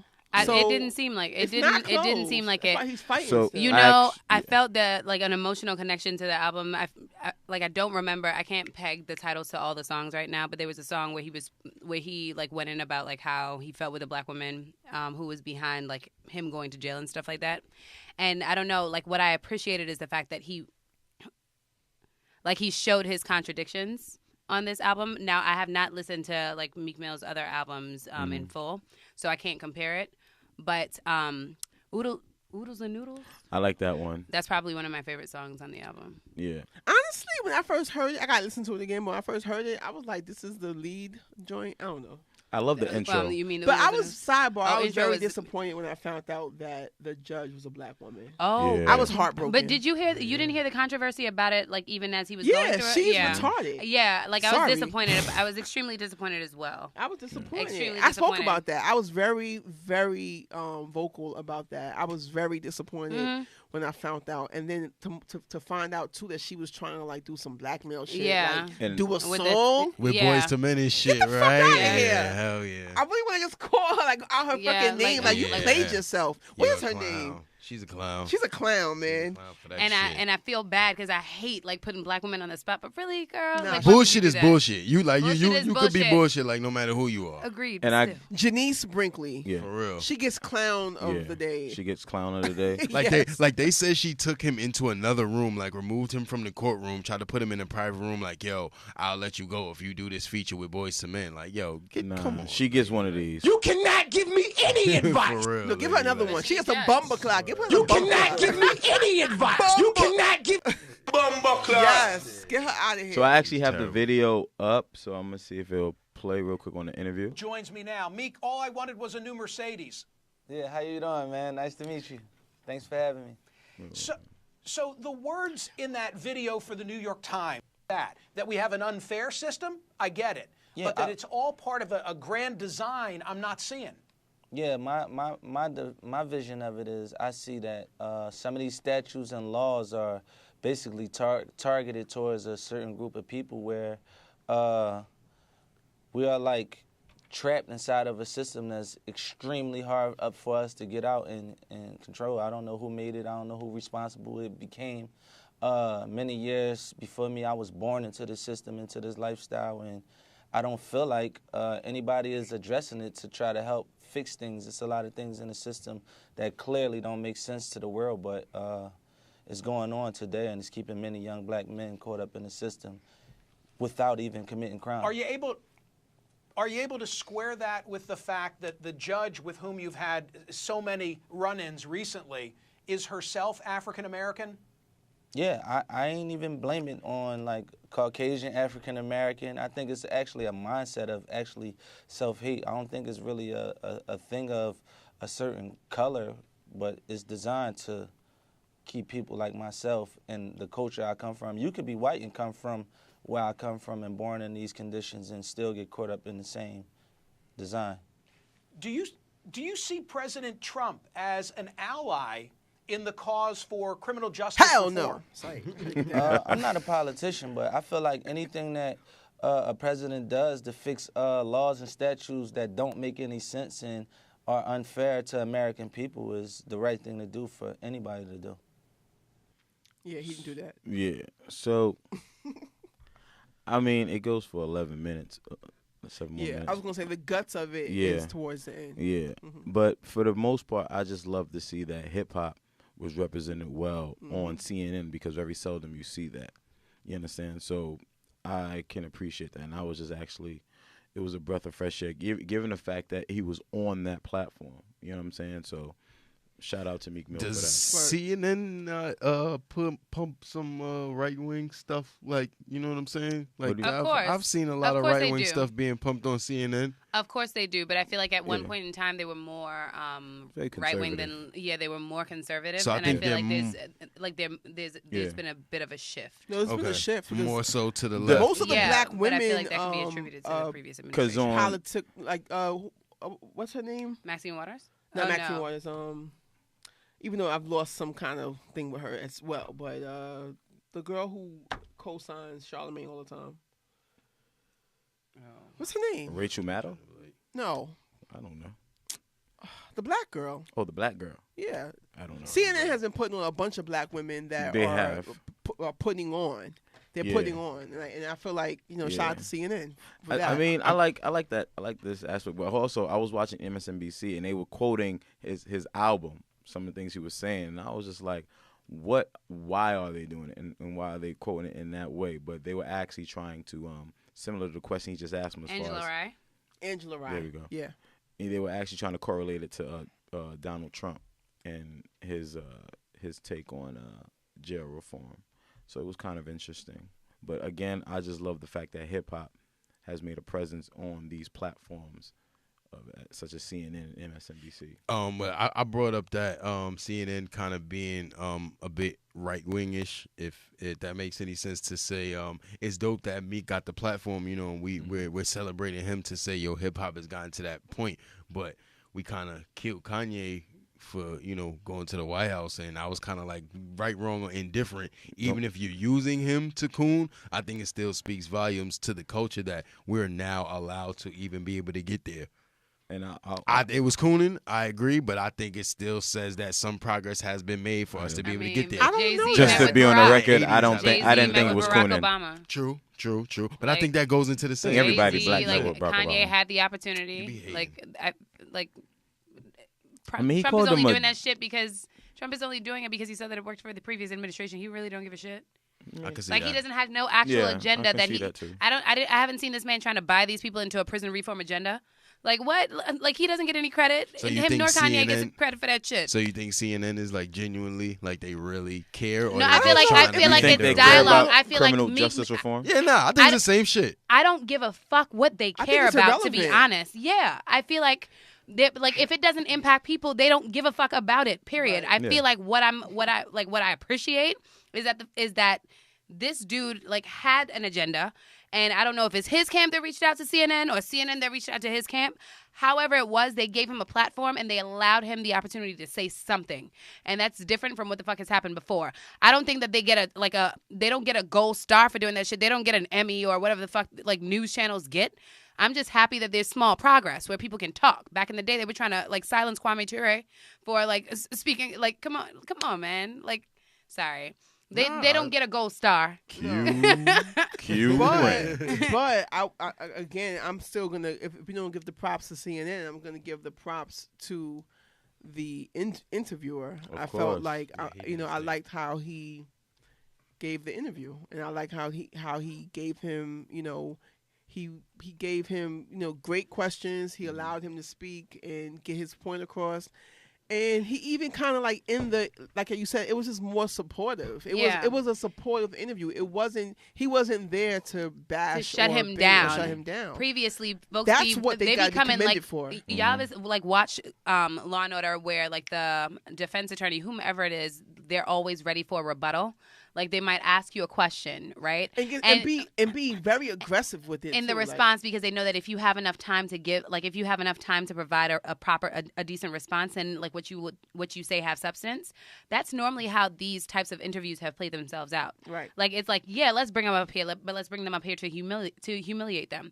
I didn't get the sense from that interview, even though there was some like questions that could be deemed button pushing, because like for me, let's not focus on the fact that like the judge is an African American woman. It's not about like it being of same race, because you can still be black and have like very right wing perspectives. As an interviewer, I would have asked the same thing. No, agreed. I 100% agree. Right. And you wouldn't be a good journalist if you would not. If you didn't. And that part, like I understand and respect. Mm-hmm. So, but I guess I use that to say that like I know that CNN's agenda wasn't like, oh, like let's support this man's agenda, because they came prepared. He came prepared to say like, hey, like it was a black woman who actually. Like, and if he really wanted to do the work, he could have said like, and in your lyrics, you said like, this is how you really felt. So tell us more about that. But that's he why could have trashed it. He could have, but didn't. Meek also responded 100%. In a very like good, solid way. Yeah, it was, and he said, "I addressed self-hate." Mm-hmm. He called that self-hate. Mm-hmm. I think it's self-hate too. I don't care. Like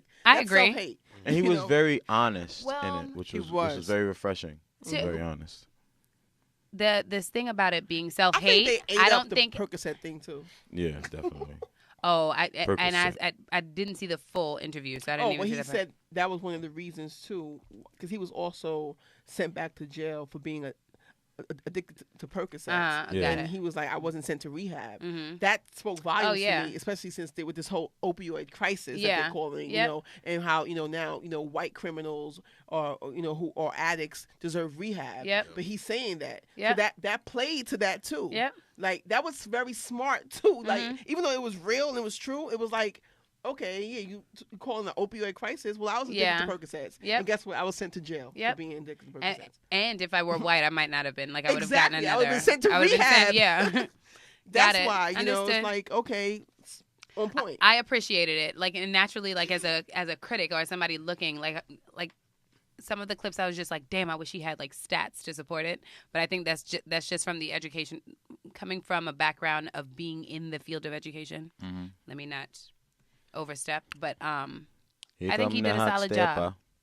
I think he did a solid job. He did. From the clips that I saw. Definitely. I would like to. What I hope is, what you hope?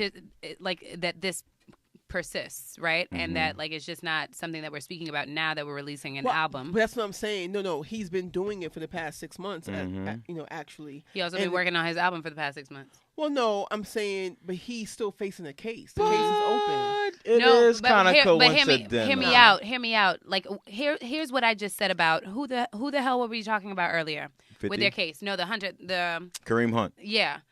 Mind you, like my strategy was just about like, let's talk to this boy and tell this boy like, let's go, like put your eyes on social media. Let's have you like going to go work in like a homeless shelter, a women's support shelter, like all this shit. All of that is like would be strategy, right? Even though like deep down, like I feel like it could expose him to another side and build his empathy up in that regard, and he can change, like it. Mm-hmm. I see what you're saying. Not like a pedophile.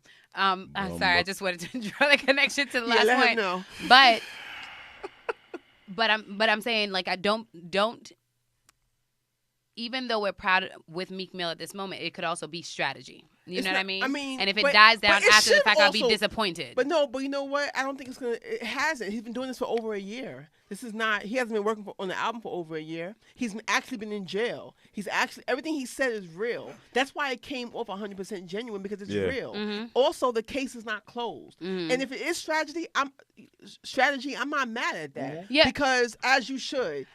Agreed. But I just still have the desire to see it carry out beyond it.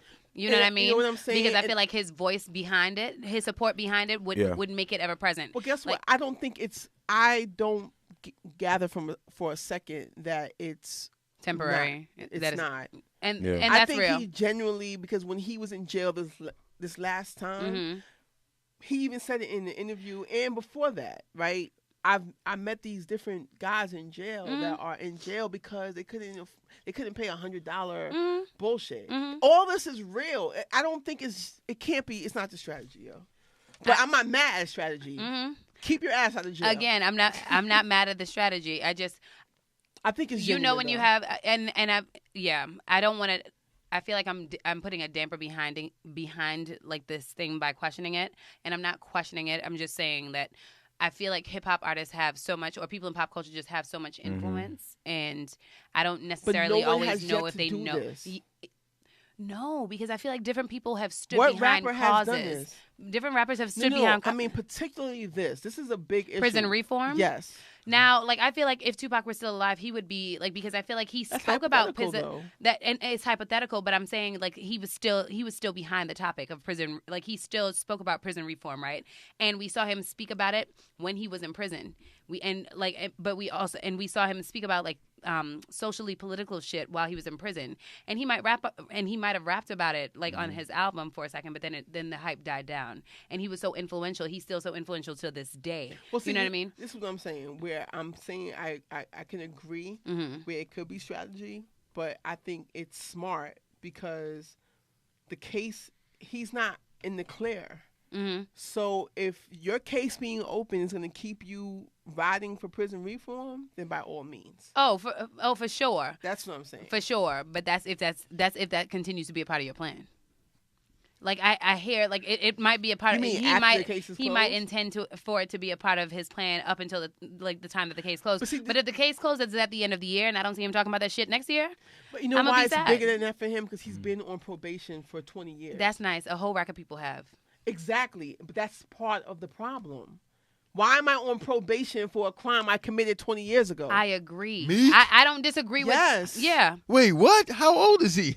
He's 31. He been on probation for 17 years, something like that. Holy shit. 16 years. Damn. 16 years. 16 years. Whatever. That's the part of the problem. Why am I still on probation? I served my time. I did everything, and now you keep fucking with me because I'm still on probation. And am I tripping? Is it Brinkley who was responsible for for him being on having that much probation? The same woman? No, I think she was definitely responsible for putting him back in jail. Most recently, yeah. Right. But I was wondering if she was initially responsible for this too. She's responsible for two things. Okay. She was around for part of that case. Mm-hmm. You know, I don't know if she's responsible for. No, the original judge is someone different. Okay. The person that gave him a 20-year probation. Is somebody different. Even that is just fucking stupid. And they said there was a probation violation that got him in jail, and there was police there at the video shoot when he was stupid, fucking wasn't it? When he was riding the dirt bikes and shit. Like it was all and there was ignorant. Police there. Like the reason why he was locked up was ignorant. But like none of this shit is new, right? And I think the thing that I'm calling for is that. It's funny because I can't think of all of the people that have like spoken up about shit that doesn't make sense, such as like the amount of people that are in prisons, right? Jay-Z has spoken up about it. Like there's so many people that has and so many people who have started this initiative or that initiative, and it just haven't seen it be long standing, and that's I guess that's what my call. Right. I mean, you're right to address that. That makes perfect sense. If we don't, if we're not hearing about it in 2020, then we know what's up. Yeah, you know don't do it just for now, and who am I, right? Like that's human nature, right? We do things that benefits us and other people, and and I'm very grateful. Don't get me wrong, like I'm super grateful for what he's doing. I just don't want it to be something that's temporary. Yeah, but then it would require him putting just as much effort as he does into being a rapper. Agreed, and that might be too much. I don't much. think that's what he wants to do. Yeah, honestly, the same way he's saying that people are saying that I can't be the face, but then he's like, I don't necessarily want to be the face. I'm just telling my story, which is fine. And I think so. Then I guess what I would call for is like be clear about what your intentions are. You know what I mean? Like if this is just about you telling your story. It's exposure to the issue. Mm-hmm. It's more exposure. It's like it makes more sense that I have an album out, I'm popping right now, and I'm also fighting a case. Mm-hmm. So it makes sense for him to go as hard. Mm-hmm. It makes sense for him to talk about it because strategy or not, this is my life. Yeah. You know, I was put in prison solely because I was on probation and I popped a willy. Mm-hmm. Like this is just like this dumb. It sounds mad ignorant. Isn't it fucking stupid? And then he says it in the interview, like I popped willies all over America. Like he did. If you follow him on Instagram, state to state, from Philly to New York to Cali to Chicago, he's with all the bikers in the street popping willies, and then you get arrested for popping the willy. You know, it's like Ignorant. It's fucking ignorant. And when we think about when people make arguments Mm-hmm. about like the taxpayer dollar and all this shit, but it's And like, he's but like, you I'm arrested. a taxpayer, I'm though. a taxpayer, I'm and paying you the arrested. tax. Yep. That's why I loved how he was so articulate and he got, that off. He got that off. Like, yeah, I'm doing well for myself. I employ people. I also pay taxes, and I also pay the taxes that are actually keeping these men in jail unnecessarily. Yep. Like, really, you're still in jail because you have to pay $100 and you don't have $100. And then when you hear bullshit such as like, oh, celebrities can go to the Oval Office and negotiate like releases for people, like what, like it, like there's no faith in that justice system. Sorry, now that's on a different tangent. I'm done. But yeah, that has to do with it too. Shout out to Meek Mill. Yeah. Yeah. I mean, Meek Millie. It's a start. It's a start. So, It's a start for real. so as far as like albums, right? Nobody has. We said. Well, I'm saying off of consensus. Consensus says Nipsey Hussle, his album. I have to. We all need to listen to it. I don't know. I've listened to it. I definitely. I like it. It was dope. Victory Lap. Victory Lap was dope. They said Victory Lap is one of the best albums of 2018. That was from 6 months ago. So since that, I mean, I've listened to a couple albums. I've listened to Anderson .Paak's album, Oxnard. That was pretty dope. Mm-hmm. I really enjoy his music. Definitely. I realize He's that. pretty solid as an artist. Like, I really enjoy his music. I really enjoyed Logic's album. Definitely. I enjoyed Machine Gun Kelly. No, not Machine. My bad. Wrong guy. There we go. R.I.P. R.I.P. Mac Miller. Mac Miller. His Mac album was Miller. dope, Yeah. yo. I didn't get a chance to listen to it, but you guys gotta listen to that Ghost tape, that Ghostface, man, the Lost Tapes, man. Yo, I didn't listen to that. Damn, like I was really excited when I was listening to it. I love Ghostface. So yeah, me too. It was a dope album, man. Sidebar, shout out to Jim Beam. This is pretty tasty. So you know what? It doesn't require So I just much. want to put I want to put me. this out there real quick, guys. I didn't bring Christian Brothers to the studio today. They ain't sent him his shirt, y'all. So I'm still waiting on my shirt. So I got. Did you really freaking put him for a shirt? Yeah, I did. I got the shirt. Bought the shirt. Yo, He's I showed him the picture. Yeah, I have the shirt. It's coming. It's coming from China. You know how Is it? It's really coming from China. They still making it. Yeah, they still That's making pretty it. good, yo. Yeah, Nah, Jim they Beam been made Apple. it. You know what I'm Still saying? Apple liquor with the Kentucky Straight Bourbon whiskey. I'm just reading the bottle. I got Thorn though. We got Thorn over We got there. that Thon and we got that Thon Jim. Makers, baby. Dom, because that I can't even talk. I like the Makers, sweet, baby. man. I appreciate you. You know what I'm saying? I figured we upscale, episode 13. Ooh, We go to the top shelf. 1-3. We don't deal with the third shelf. After episode 10, we stepped it up a bit. Yo, No more Christian Brothers. No more Christian Brothers. I no got you. more. But yeah, but I mean, there's a couple albums. But wait. Did you guys, as far as battle rap, I just want to segue real quick to that. What was your thoughts on Arsenal on Funk Flex? Did you guys? Fire. Yeah, he walked on that shit. Yeah, Retarded. Was it better than Loaded Lux? Stupid. Sorry. No. Yo, your voices be I don't think crazy, so. man. No, it was not better than Lux.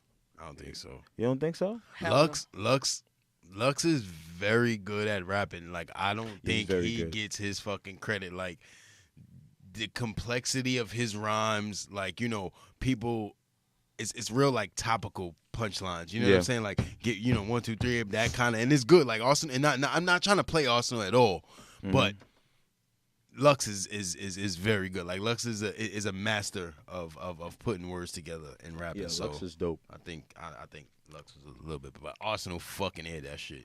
I mean, this is a segue there. I was just curious to see what you guys thought on that. But he went stupid on that. yeah, it was crazy. I really enjoyed it. He's so disrespectful. Very disrespectful. Slightly sexist, but whatever. But I'm getting tired of that. I mean, word. I don't know. Carnegie Kid, you tell me. I mean, I don't Hip know. hop is a bit misogynistic. I And mean, you it definitely, is. It's- I got 10 bitches. It's like Right. that kind of shit. Like it's And Arsenal went the next level. He was kind of like disrespectful towards women, but I feel like what he said. What? I don't know. I got your bitch doing this and your bitch is doing that, and she two poles, and I don't know. But I mean, you put a girl on there too. She's gonna say, "I got your nigga doing this, and licking this." Not really. I feel like women only Come do on. that because that's where the bar is like for men in rap. But what I'm saying is it's okay because you're just talking shit. I don't think people look at it like it's okay. It's a braggadocious art form. So by saying I have girls a lot do that of women do things to me. It's like, you know, it's but I feel like your... then folks don't pay attention to them because you ain't listing out one of those. Yeah. I think it's the same thing as Hov being like my spouse. Yeah. But you know who his spouse is. Like somebody else saying, yo, my girl is bad. You like, you bad. When Hov says, yo, my spouse, you like, damn, his girl's the baddest girl in the world. Like, so it resonates. I mean, it's with, machismo. That's a part of hip hop. Yeah. But I'm just, I'm not gonna harp on it. I thought the verse was fire. Just a bit sexist. Because he was exceptionally disrespectful. I think I can't think of the bars right now. Yeah. And I'm about to go on another tangent, so I'm just gonna. RAINE. I'm bringing this up because this was an argument. And I'm glad that Rihanna actually. Like, I can't wait till my platform is even bigger because I know I have the right mindset when defending women. I'm not just defending women out here aimlessly. And I want to speak on this just because it's two things. So the city girls, right? They get a lot of slack from men. You know, a lot of shit men they be rapping about. Right, but it's just like it ain't no different from what anybody else rap about. Exactly and like like this is what they're glorified for. Yeah, I just don't be on I've never heard of City Girls. City Girls are the girls that was on Drake's joint. You know, show them it. I spoke. What's funny, RAINE, is that like I called their names when we. I called their names when we were talking about artists the other day, right after like Nicki Minaj was like, right? Boy. But you didn't hear that.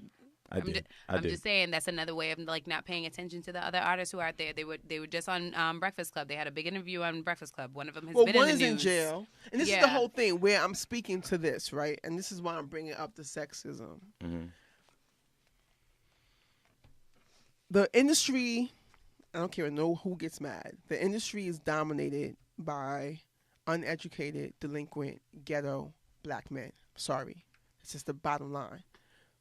High school dropout, drug dealer rap is celebrated. This girl comes out, these girls come out, and they're comparable to high school dropout, ratchet, ghetto rap, but they're women. And nonstop do I see all these men going in on, you know, oh, these girls are prostitutes, these girls are this. They're like baby Trinas. It's a part of it. They're from fucking Florida, Opalaka. Like, just sound like a taco. Why do we celebrate? We celebrate high school dropout rap, drug dealer rap from dudes, but we bash women for making it too. Yeah, I can dig it. These are the female counterparts of these men, the little babies, the YFN Lucci's. Or I'm sorry, and this is me. I'm generalizing. No, them. I agree. They're all uneducated delinquents. I'm sorry, it's just the facts. So are the city girls. She's obviously not as educated. Yep, they came up scamming. Same way. That's why one is in jail. They are the female counterparts of the same drug dealer rap that you celebrate. The same They're just culture. Fucking women. They're women. Allow them to grow. The bashing is fucking annoying to me. Because if women were as hard on men, on these delinquent male rappers as the men are on these delinquent women rappers, they would be fucking broke. There would be no fucking little baby, Rollo. They're all ignorant and uneducated. This is the bottom line. Trick Daddy, young Rick Ross. I can name all of them. All these guys are fucking uneducated. And this is not a diss. It's just a reality of our people. So when women take the same route and make it out, why are they getting so disrespected? And I was just happy that Rihanna, she co-signed her and was like, you know, the Shade Room posted a picture of Rihanna, I think in Barbados or somewhere, and it was like, you know, Rihanna got flown out or something like that.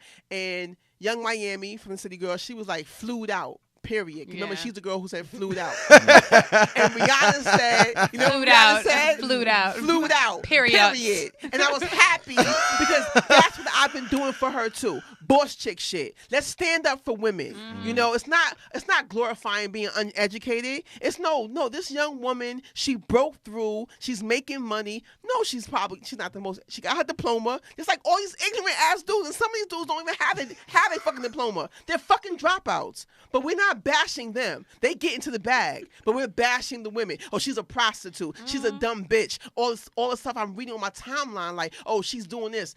Nah. I'm not here for that, man. I'm gonna champion her. You know why? Because she broke through. If you're gonna give the same bashing to the delinquent male rap, and the industry is dominated by delinquent male rappers. I'm sorry, they're all uneducated, high school dropouts that sell drugs.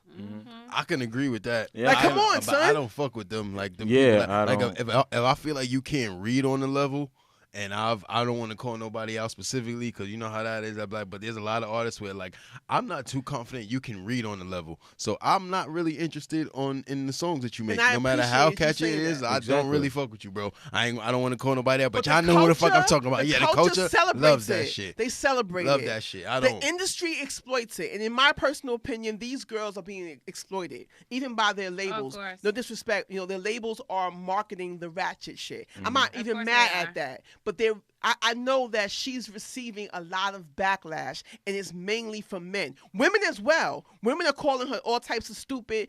All right, fine. But do the same thing for her male counterparts. You celebrate these dumbass niggas that are, who disrespect women, who are not, they're dumb. I'm sorry. A lot of them are pure D stupid. Yeah. But they get to the bag. So it's okay. That was the one with the 13 in third grade. That was that whole backlash that people were saying with shit. What is so whack about that? And then she cleared that up. That wasn't. She did, and that's what I posted. But she didn't even say that. It's because she's being judged so harshly, right? Now, if we both were in an interview, right, you would not know off top. Some people will, but I'm saying for myself. If I asked you right now, how old were you in the third grade? You don't fucking know. I have to think you don't for know. A second, That's what I'm trying to say. See how people are? I don't know. You don't know off top. So she didn't say that. What she said was, well, I was 13 and something, and then she was like, well, he was in the third. And so people automatically said that she was 13 in third grade. First of all, what school in America? That's all I was about to say. What school in America is going to allow you to be 13 in the third grade? But they stopped social promotion, so like I know, like son, you cannot be 13 in third grade. Nah, my brother had like some 16-year-olds in like sixth grade or some shit. Ain't it? Social promotion. Third grade? Yeah, third grade is that's crazy. Third grade is like 8, 9. That's what I'm trying to say about people.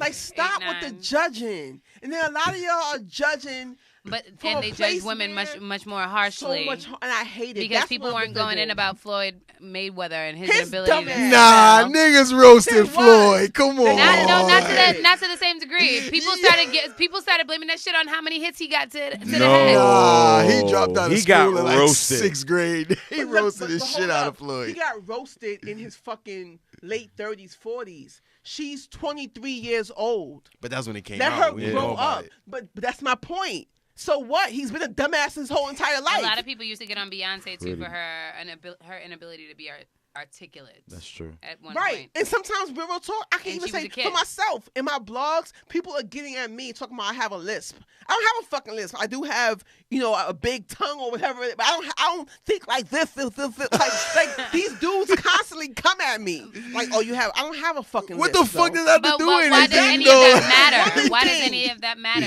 Because people be finding shit to pick on. Especially people with bitter women. and ignorant. Yeah, but particularly with women. And like this is my point. That's when. And what's interesting is how we got two men here who ain't like speaking up against or speaking. Why even talk? What are you like doing? I said, I'm always gonna say that if you're not speaking up against it, then you're perpetuating. I've always damn if you do, damn if you don't. I'm trying to get flued out.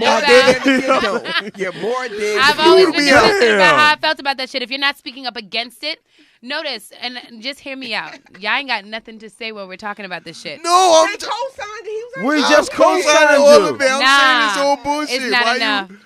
What he said was like, I'm not into uneducated people at all. Like really, yeah, truly. I don't fuck with like, them. And that's real. What you want us to do? Fuck with them. I want you to be more vocal about it.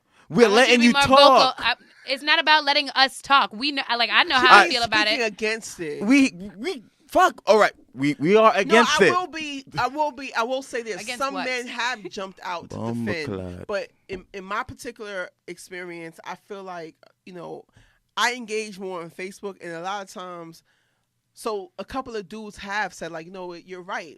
I didn't notice that. You know what I mean?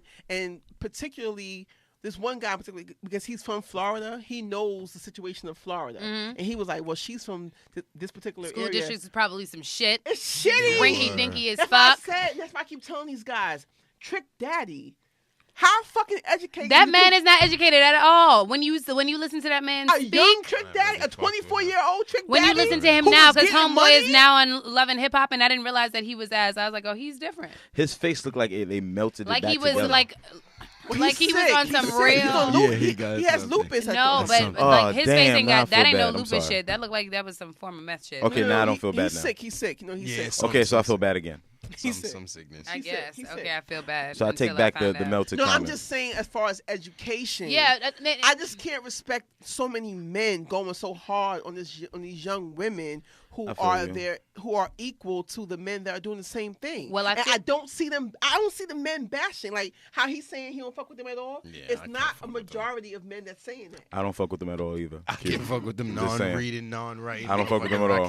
Wait, the non-reading, non-writing. No, that part I get. I think what I'm calling for is just like an acknowledgement that like, oh, yep, that might be true. That like people go in a little bit harsher on women for similar things than men. Thank you for saying that that's true. And that's the only point. I'm so annoyed with these responses like, oh, you're not taking accountability. No, I am. I'm saying that she's clearly not as educated. We know that. Yeah, but you're saying call a spade when it's on the other foot because to point out the dudes. Because the industry is dominated by men that are on her same level.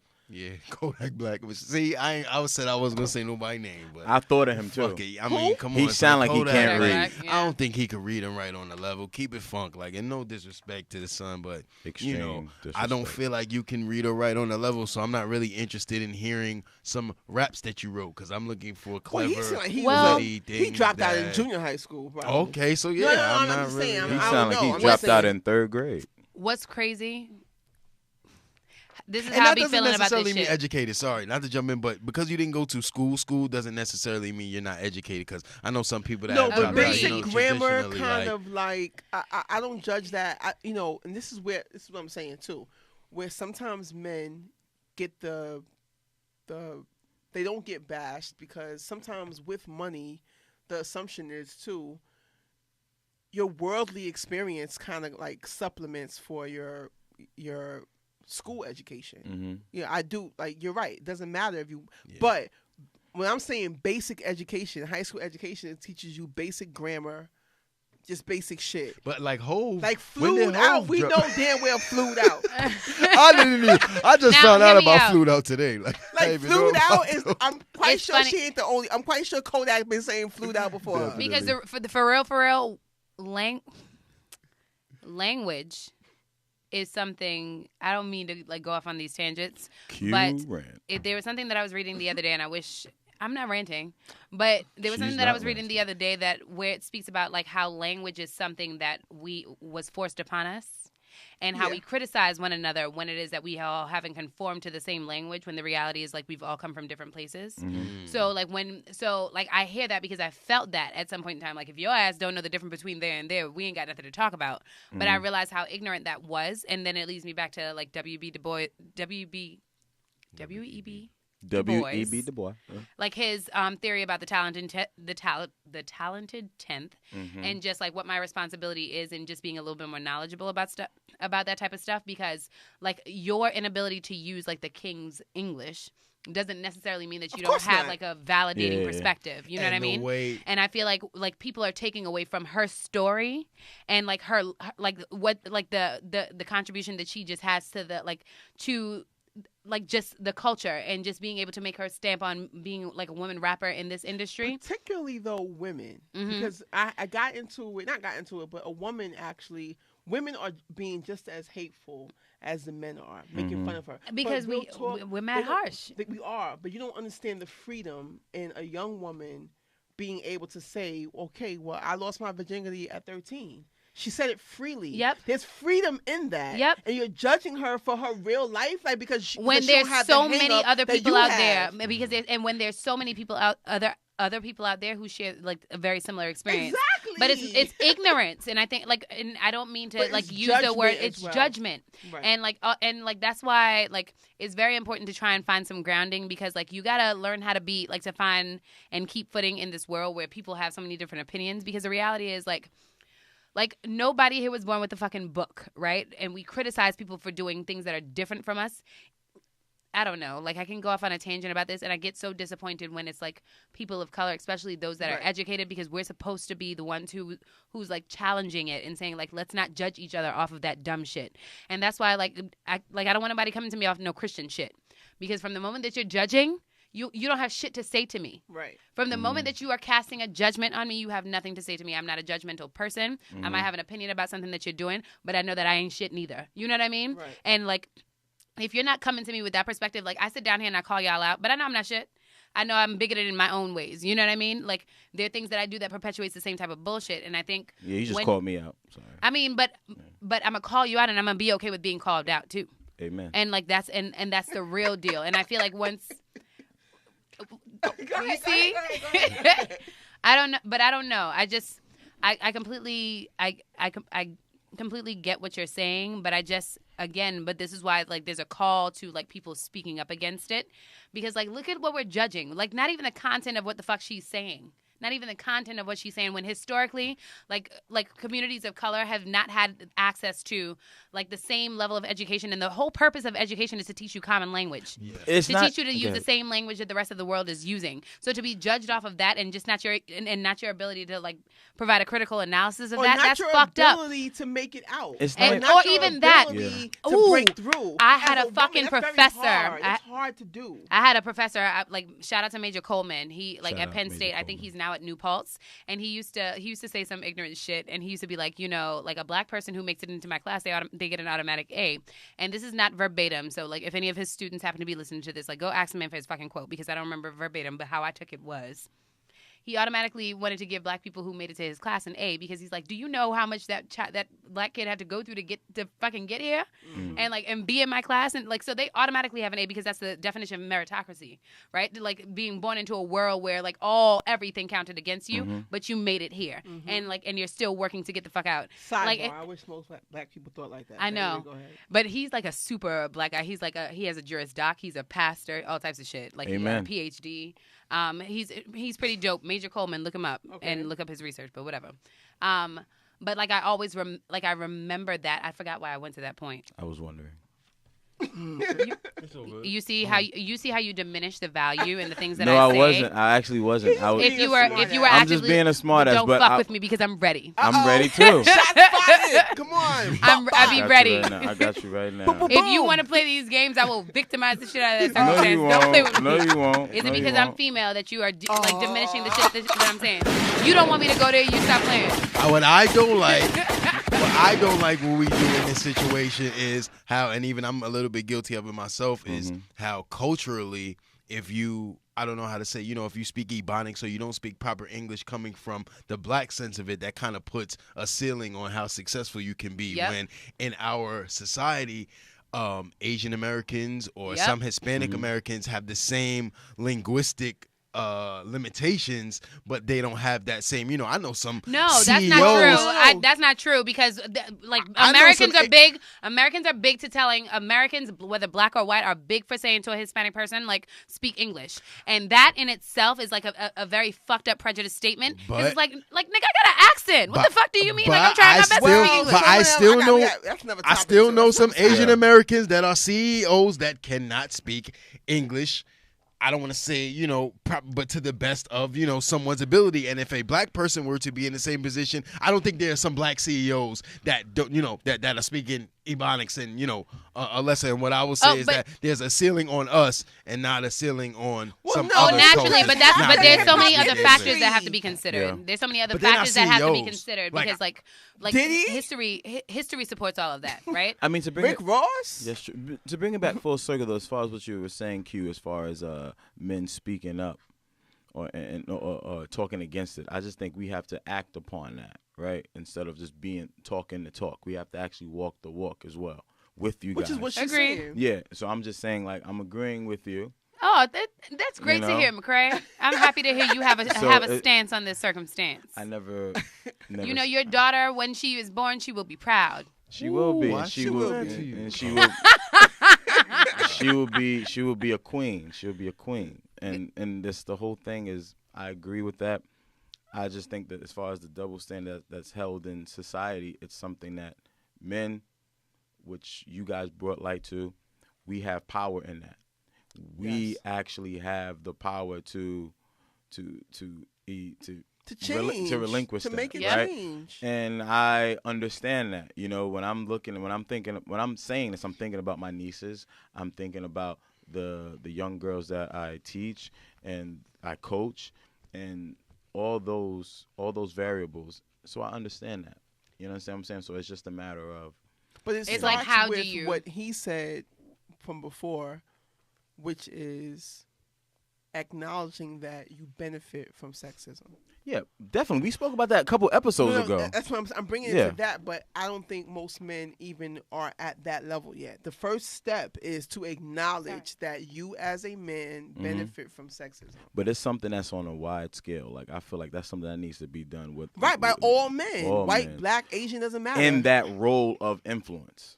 And then it trickles down because that's the society we live in. But I don't think we should wait. You know? No, what I mean? I'm not saying we wait, but I'm just saying like that's the society, that's the world we live in. Things are trend. Yeah, things are trends here. I agree, but I feel like black men are so much more powerful sometimes than they're given credit for, because I feel like because they're the most feared people just by way of looking, right? Yeah. When I think about like the level of influence that Obama had with adding charisma to like just who he was as a leader, like he was very powerful. He still is a very powerful man, right? And I'm not even taking away, like we haven't even touched upon like Michelle Obama and like the releasing of her book and like it being the best-selling book of 2018 and things of that nature. Because all of that is like shout out to big Michelle. Important shit. Shout out to Michelle Obama. Beautiful lady. But like I hear that and I say that like black men still also have like such an ability to be like transformative and like caring about that narrative. So it's important for us also to remember, and black women for that matter, right? That still goes back to this thing of being responsible and just like, because look at like Ava DuVernay, if I'm not mistaken, plays a major role in like the Me Too movement, right? And she's a black woman, right? And like so super powerful. Oh, and just got the Warner Brothers $100 million Warner Brothers or Netflix. I don't know exactly where, but that's a super big fucking either deal. one, yeah, that's super. Like more power to the black woman. But man. all of that is powerful shit, right? Like, yes. and I don't know. Sometimes we take it for granted. I just want to say, like, to bury the hatchet with you, Q. No more me versus you as far as there's sexism. Never been a me versus you. No, I'm just saying. You know, it's never been a me versus you. What I feel like we were saying the same thing. I feel like you feel attacked sometimes when I'm calling you out, and I feel like it is just me like making an observation and asking you to be reflective about something. And you do not have to take it personally and think that it's something against you. No. It's not going to be the last time. But I know it's not. But here's what I'm saying. I'm acknowledging that was what I'm. But you talking about burying the hatchet. I want to make it clear that burying the hatchet doesn't mean that this is it's the last time we're gonna have a conversation. I think it will be because I'm burying the hatchet. Right. So that means that you're just gonna. It sounds like to me you're just gonna sit down there and like not speak because you think that if you speak it's gonna be a problem. No, absolutely not. I'm gonna speak my mind, but what I'm saying is burying the hatchet. Whereas I'm acknowledging where my misconception was as far as what you were saying. I took the due diligence to, you know what I'm saying, be reflective and think about the world that I want my nieces to live in, the world that I want, my female students to live in, and I understood is what you're saying. That's you know what I'm saying? So that's what I'm saying. So shout out to you. I'm just saying. I can reflect and circle back. So yeah. Shout out to you, Thank you. Shout out. That's commendable. Yeah, you know what I'm saying? So can I play the Dora the Explorer? Let's do it. Let's do it.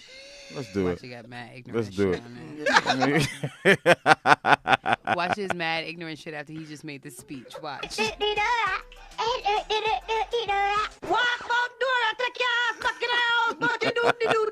You do your homework yet? You do your chores yet? You turn 18, so you think you're a big woman now. Every day you're gonna walk about you and that monkey. That damn monkey. Oh, Dora, tell your mother figure easy. Ever since you start far with that monkey, you now listen me again. Me not trust monkey, you know. You see how monkey put Michael Jackson in a problem? Me not trust monkey. Kids, can you spot the bitch? What? He's pointing to the mother. But Indian boots. A sexy my look. Jesus Christ, Dora, a sexy starter. Pick me, my new breed. Jesus, save the pilot me. Dora, no carry foreign baby come in at Dora. What kind of disgrace you try to bring in for me name? Oh, Jesus, me heart hurt me. Madre. Look, stop the madre foolishness. You is not Spanish. But you say me a born Spanish. Me say you born a Spanish town. You is a Jamaican. Anyways, calm down. Me a 18-year-old now, so stop treating me like a little picnic. Water boots are my best friend. We nah have sex. Friend zone, you put me in a door. Friend zone. But my pregnant is right now. Oh, did Oh, man. That's what Cray's favorite shit. Jamaican Dora. Jamaican Dora, and when Jamaicans run out of food, you got to check that video out. I don't know. I'm leaving that shit in the alone. restaurant. Nah, A hot mess. I say that for the next show. But in closing, I would say that next week, right? So we're gonna do the due diligence. Yeah. Yes. For the top 5 verses you mentioned. That's a lot No, of I work. thought that was an end of year project. End of the year. I mean, in essence, so like this, okay. I think we should say because we have to do a wrap up. The last show of the month. Top 5 albums. Wait, what are the top 5s that we're researching? Let's get the people on this too, because it'll be nice to get the people in on this. Get have the people them on us. Okay. Start how it go? Hashtagging us, atting us. Hashtag just saying. Wait, how it works. So what you can hashtag we can look all hashtag we can actually use our IG story, we can use our Facebook story, you can use our Facebook platforms, Instagram platforms. This is going to be the unpopular opinions. Yeah, unpopular opinions year review. Year review. Year review. Unpopular opinions year review. So it's top. No, the best verse of the year. Verse of the year. I think the work is that the show before the last, we have to say who are the top 5. Top 5. Top 5 verses. Top 5 albums. I'm gonna be Skyping in for that show. Top 5 verses, top 5 albums. Where you gonna be at? 5 in St. John's, Antigua. She's going to Antigua. Oh, right by the beach. My stepdad, my brother. So I was told that Antigua is unique in regards to having 365 beaches. It's definitely a selling point. Lit. Yeah. Damn, you gonna be tan and shit. We gonna be mad, hating. I'm hating. Word. I'll be Skyping into look, guys, beach. Oh yeah. Well, we can put you on this screen right here. Yo, that would be dope. Is that possible? Is that possible, Matt? Oh, dope. That's why I was just calling your name, Matt, because I was trying to find out if that was possible. You gonna be like Stephen A. when he ain't what's the name and they got you on the screen. That's lit. That is preposterous. Yeah, I hate Stephen A. Just gotta get My some bad. solid I gotta stop Wi-Fi, doing that, 'cause man. Wi-Fi be some That's shit. mad random. I hate Stephen A. Yeah, I gotta stop doing that, man. But yeah, He's a that's black dope. guy. So you're gonna be there the last week of December or the second week? I'll actually be there for a couple of weekends. The last 2 weekends in December. That's great. So you can bring us all back souvenirs. Yeah, great. I got y'all. Come on now. Yeah, great. I don't be bringing back nobody. I'd be terrible. I'm happy y'all said that shit. That way I know to plan I it. don't bring Because nobody like it's home, shit. so I don't go to no souvenir shop. Yeah, because you're home. Yeah, you're home. I'll bring out some hot sauce and some rum. Yeah, I don't want hot sauce. I do. Fuck that. I want. See, I it's a do. common thing that I'm people good. take. I'll just take rum. Hot sauce. Really? Nah, I love me some hot Well, sauce. let Beyonce say hot sauce in my bag. Come on now. That's some shit. I yeah. love hot sauce. No, this is I no. like hot sauce, but I don't want that shit from disrespect to hot sauce. Antigua. Nah, that's probably the shit. Is that the Scotch bonnet? Yeah, asking if they use Scotch bonnet peppers. I need to look at the ingredients to see if that's the pepper That shit they almost use. melted my damn tongue. Shout out to Susie's. Shout hot out to sauce. Scotch bonnet. That shit. I was like, Yeah, I no was- thanks. Did you No eat thanks a to Did you Scotch eat a bonnet. raw pepper? excuse me. I put it on my callaloo. It was like a while ago. But you added a lot of the. Yeah, Got it. the bumper clap, man. Hit pon my lip. Me touch pon my lip. Do better. I can't do better, man. Soon Pon from my now, lip. the Jamaicans are gonna be coming for you. They're gonna come for me, man. They're gonna come for you. You ever seen Belly, the part with Lennox? That's gonna be me ready. Me ready. Yo, all right. Y'all want to run with me, the Dandada? Cray? Make Guildford fun. Me laugh for I am fun. the real Dandada. I am the fake Dandada Jamaican. That's the best part. That's the best part of the whole fucking movie. Yo, shout out to Jim Beam. Shout out to Don Makers. Yeah. Shout out to Meek Mills for setting that standard on CNN. Hell yeah. Shout out to the City Girls. Yeah, you know what I'm saying? Flued up. Shout out to Riri, man. Shout out to Riri. Be on her For real, shit. and she's supposed to be releasing an album as well soon. Yeah. A dancehall They've album. been So I'm pressing her excited for about that. one, Yeah. So that is an album that I listened to for over a year.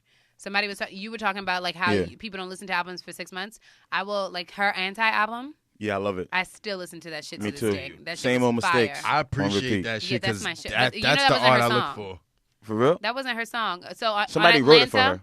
No, that was there's this guy who does songs for like you know like the background songs from I forget his name, but for movies and shit like that.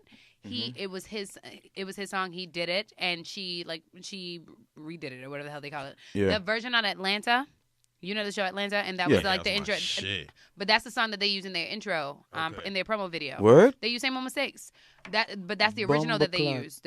Whomever sung the version that was the original. Oh. I forget the man's name. I'll text it to y'all when I find it. Yeah, can you be more present in group chat? So I'm gonna make this known on this platform. My friends are gonna at y'all and tell y'all that I am the worst. Yeah, you need 3 people to co-sign this. Round. We need 3 I'm people. dead. Look, I can get y'all 3 people before we walk out of this. Yeah, bitch. we need 3 people I'm to dead ass. co-sign I this. am Responds on the group chat. every now, but how I coming at respond in our group chat is just how it's just who I am Just a with week text delayed. message. It's not something that I've adapted to. I did not adapt to, and like it's something that I'm ashamed about. I'm working on it. I promise y'all I'm working on it. But like I'm some shit with with staying connected with people. It's just who it's me. I think it's Watch. the I'm society. about to get 10 people to tell y'all how shitty I am. It ain't your fault, Q. And they're gonna be like, yeah, she ain't shit. Yeah, Q. Oh. All I just know is Q, you can't do this. You cannot give me any advice. But yeah, shout out to Dwight Howard on that surgery. Get well. Yeah, see, so here's another. So even though I speak about bigotry, like as it relates to women a lot, right? Come on. No, Matt, I'm going to call Matt. I'm not done yet, Matt. We done. Matt, I'm not done. Give me 30 seconds. No. When we sit down here and we go in on people for their preferences and sexual orientation, that's still the same level of disrespect. Like I said, I'm gonna say it now. I'm gonna say it I'm gonna say it again. We will not be community centered if we do not make accommodations for the Black, disabled, transgender person, transgender woman. Disabled too? Yes, Really? and the reason why I say that is because that goes down the line. But that goes down the line of the different types of prejudices that we have about people, right? And like us doing this now, like it doesn't make it okay because like we're still fighting for respect as being Black people, and there are people who didn't see us as equals, and whether or not like, and we spit the case, like, but people who have like different preferences and sexual orientation feel the same fucking way. We not coming and so, at his when we're sexual doing preference. the same thing that like patriarchy has allowed for society to do to Black people, like we're not any better. And I just want to go down in the books of saying that. And I appreciate you. Hashtag But just here's the saying. thing. Shout out to I hope we have a speedy recovery on your gluteal tear on your butt. Oh my God! You know what I'm Leave saying? that man and his ass alone. Pause. Well, hey, I don't. Hey, shout out to Johnny And we Floss. can have a conversation about pause. Shout out to Johnny Floss. You don't for think us. he cute? We don't think he cute. Did you go see Creed? Did you go Creed? You ain't go see Creed? Oh, we ain't gonna throw me into this shit like I had anything to do with this shit. I had nothing to do with that Izzy cute shit. Don't put me in that shit. You know, No, but he was asking you. You don't think he cute? You don't think he cute? You don't think he cute? after I just went on a 10-minute rant saying fuck Michael B. Jordan. Nah, hell no. Bumbaclat. Episode 13. Episode 13. Yeah, fuck. Don't put me in that shit.